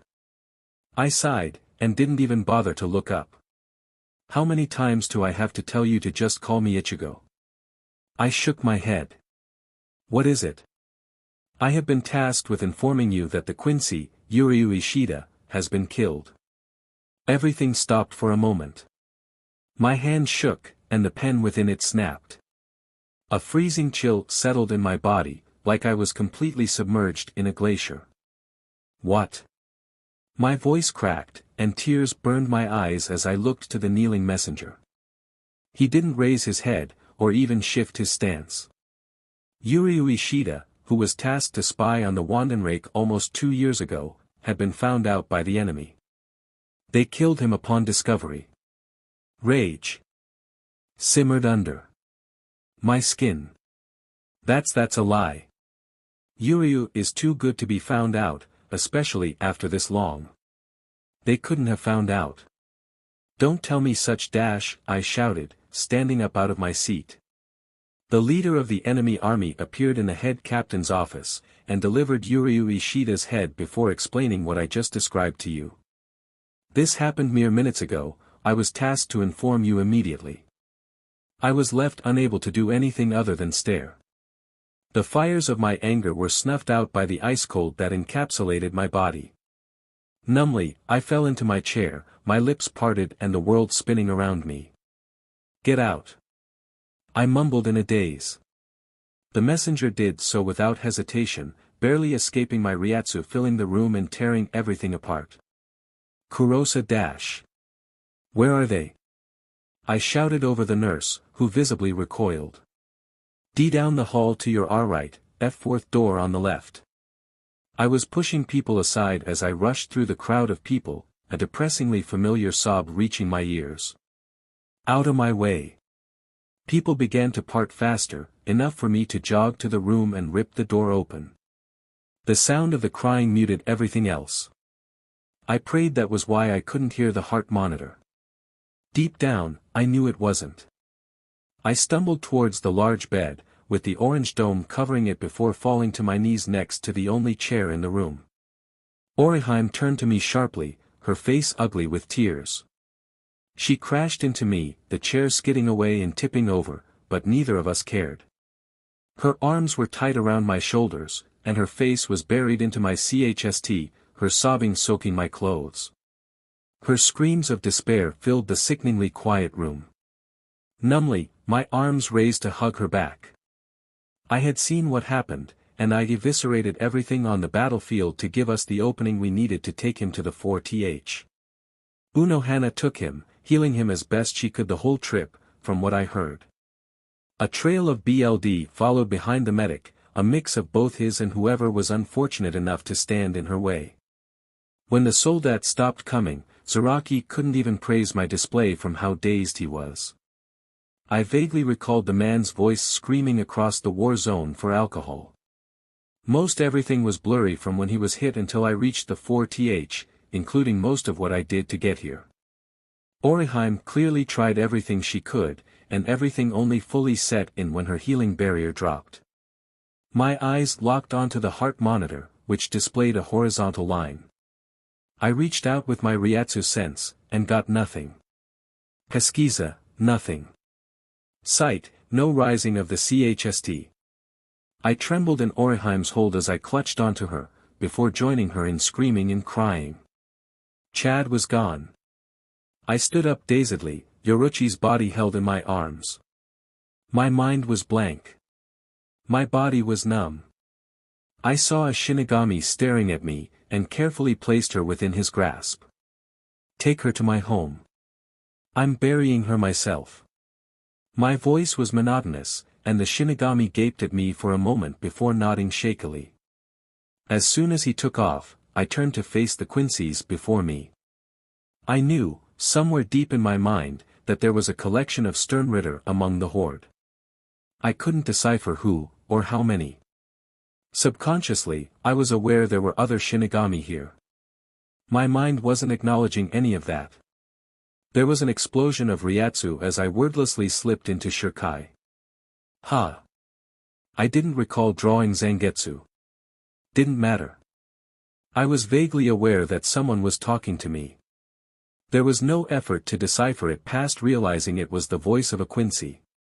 Could it have been the old man? No, I could tell he was just as mind-numbingly said. I dimly acknowledged Shiro taking control of my mouth and letting loose something nasty in response. The Quincy were coming closer. Wait. No. They were standing still. I was the one moving. One of the Quincy's fired off an arrow, and the shattering of the projectile on my skin pulled me from my daze. "You killed Yoruchi." I seethed. My Ryatsu stormed around me, disintegrating everything nearby. "Well, yeah, but I can zombify her if you want." My glare locked onto the woman who just spoke, utter hatred filling my body. She looked so delicious, I wouldn't mind having her around to taste whenever. "You killed Yoruchi." I repeated, more of a growl than actual speech. This wasn't a battlefield anymore. You're all going to pay. This was a cemetery. Ichigo. I heard Rukia's voice scream, and I carved across the battlefield towards the voice. BLD was flying everywhere, structures were being destroyed. I saw a stern ritter tumble across the sky, Zaraki rocketing after them like a bloodhound. I grabbed a few fodder Shinigami by the back of their shihakushos and threw them out of the way of a rain of arrows. A torrent of fire torched a collection of soldats, and I caught a glimpse of Goatface lunging after the flame. Ichigo. Oriheim's voice cut across the warzone. My Zero blasted apart a path of soldats, and Asen's blade snapped out to bifurcate the overkill at the waist. That was the 8th time he's died. Thanks in no small part to the elusive zombie, the wave of Quincy's was nearly endless. If there was a body to recover, she would make it come back to keep fighting, and the opportunity to destroy a Sternritter's body was rare at best. There were soldats whose jobs were entirely to keep us from getting that chance, after all. King. Shiro. I couldn't spare a moment to search the battlefield for my Zanpakuto spirit, but I didn't despair. He could take care of himself, and on the off chance he was gravely injured, he could return to my inner world whenever he wished and come back fine. I jumped in the path of a Quincy spear, saving Ichigo. The spear wielder gave a nod in response before continuing with his fight. A Getsuga Jujisho annihilated a horde of enemy reinforcements. Snap out of it. Snap out of it. I searched the battlefield. My eyes furrowed. The only Sternritter who could create illusions was the fear, and I didn't see him or anything I normally associated with his ability. Maybe a mind thing, from the love. No, I didn't spot any half-naked overweight jackasses, and I didn't feel any sudden urge to kill people for the sake of appeasing someone else. You're dreamin', King. Wake up. I was pulled out of the nightmare instantly. Someone was grabbing me, and I socked them in the face. There was a shout, the person recoiled, and I followed. I tackled them, straddled them and grabbed the arm of the fist that was flying at me. The other hand was sent out, and I grabbed it just as quickly. Suching both of the attackers' wrists to one hand, I slammed their arms above their head and headbutt them to calm their struggling. They bucked their hips, and I was brought off balance by the unexpected display of strength. Before I could force my hips down to lock them in place, a set of arms came up from behind me and grabbed me in a full Nelson. I shot to my feet and backpedaled into a wall, stunning the person enough for me to reach up, grab their clothes, and throw them over my head and onto the other attacker. I rushed forward, and the person I threw tackled me. I hit the ground, and swung at the intruder. The other one grabbed my arm and held it down, so I brought up my other fist. King. I gasped, and saw white. Shiro was on top of me, his arms tight around my torso and worry in his eyes. Unohana was breathing heavily, pinning my arm down with her body and blood trailing down her temple. My eyes widened, and Shiro got up. I attempted to slide back, only for the medic to reach forward and pull me into a hug. It's all right. Everyone is alive, safe and sound. Whatever you saw is not going to happen again. You're not going to let it, right? I choked on my words, but nodded. My tears burned my cheeks, and I leaned into the embrace as I tried to get a hold of my breathing.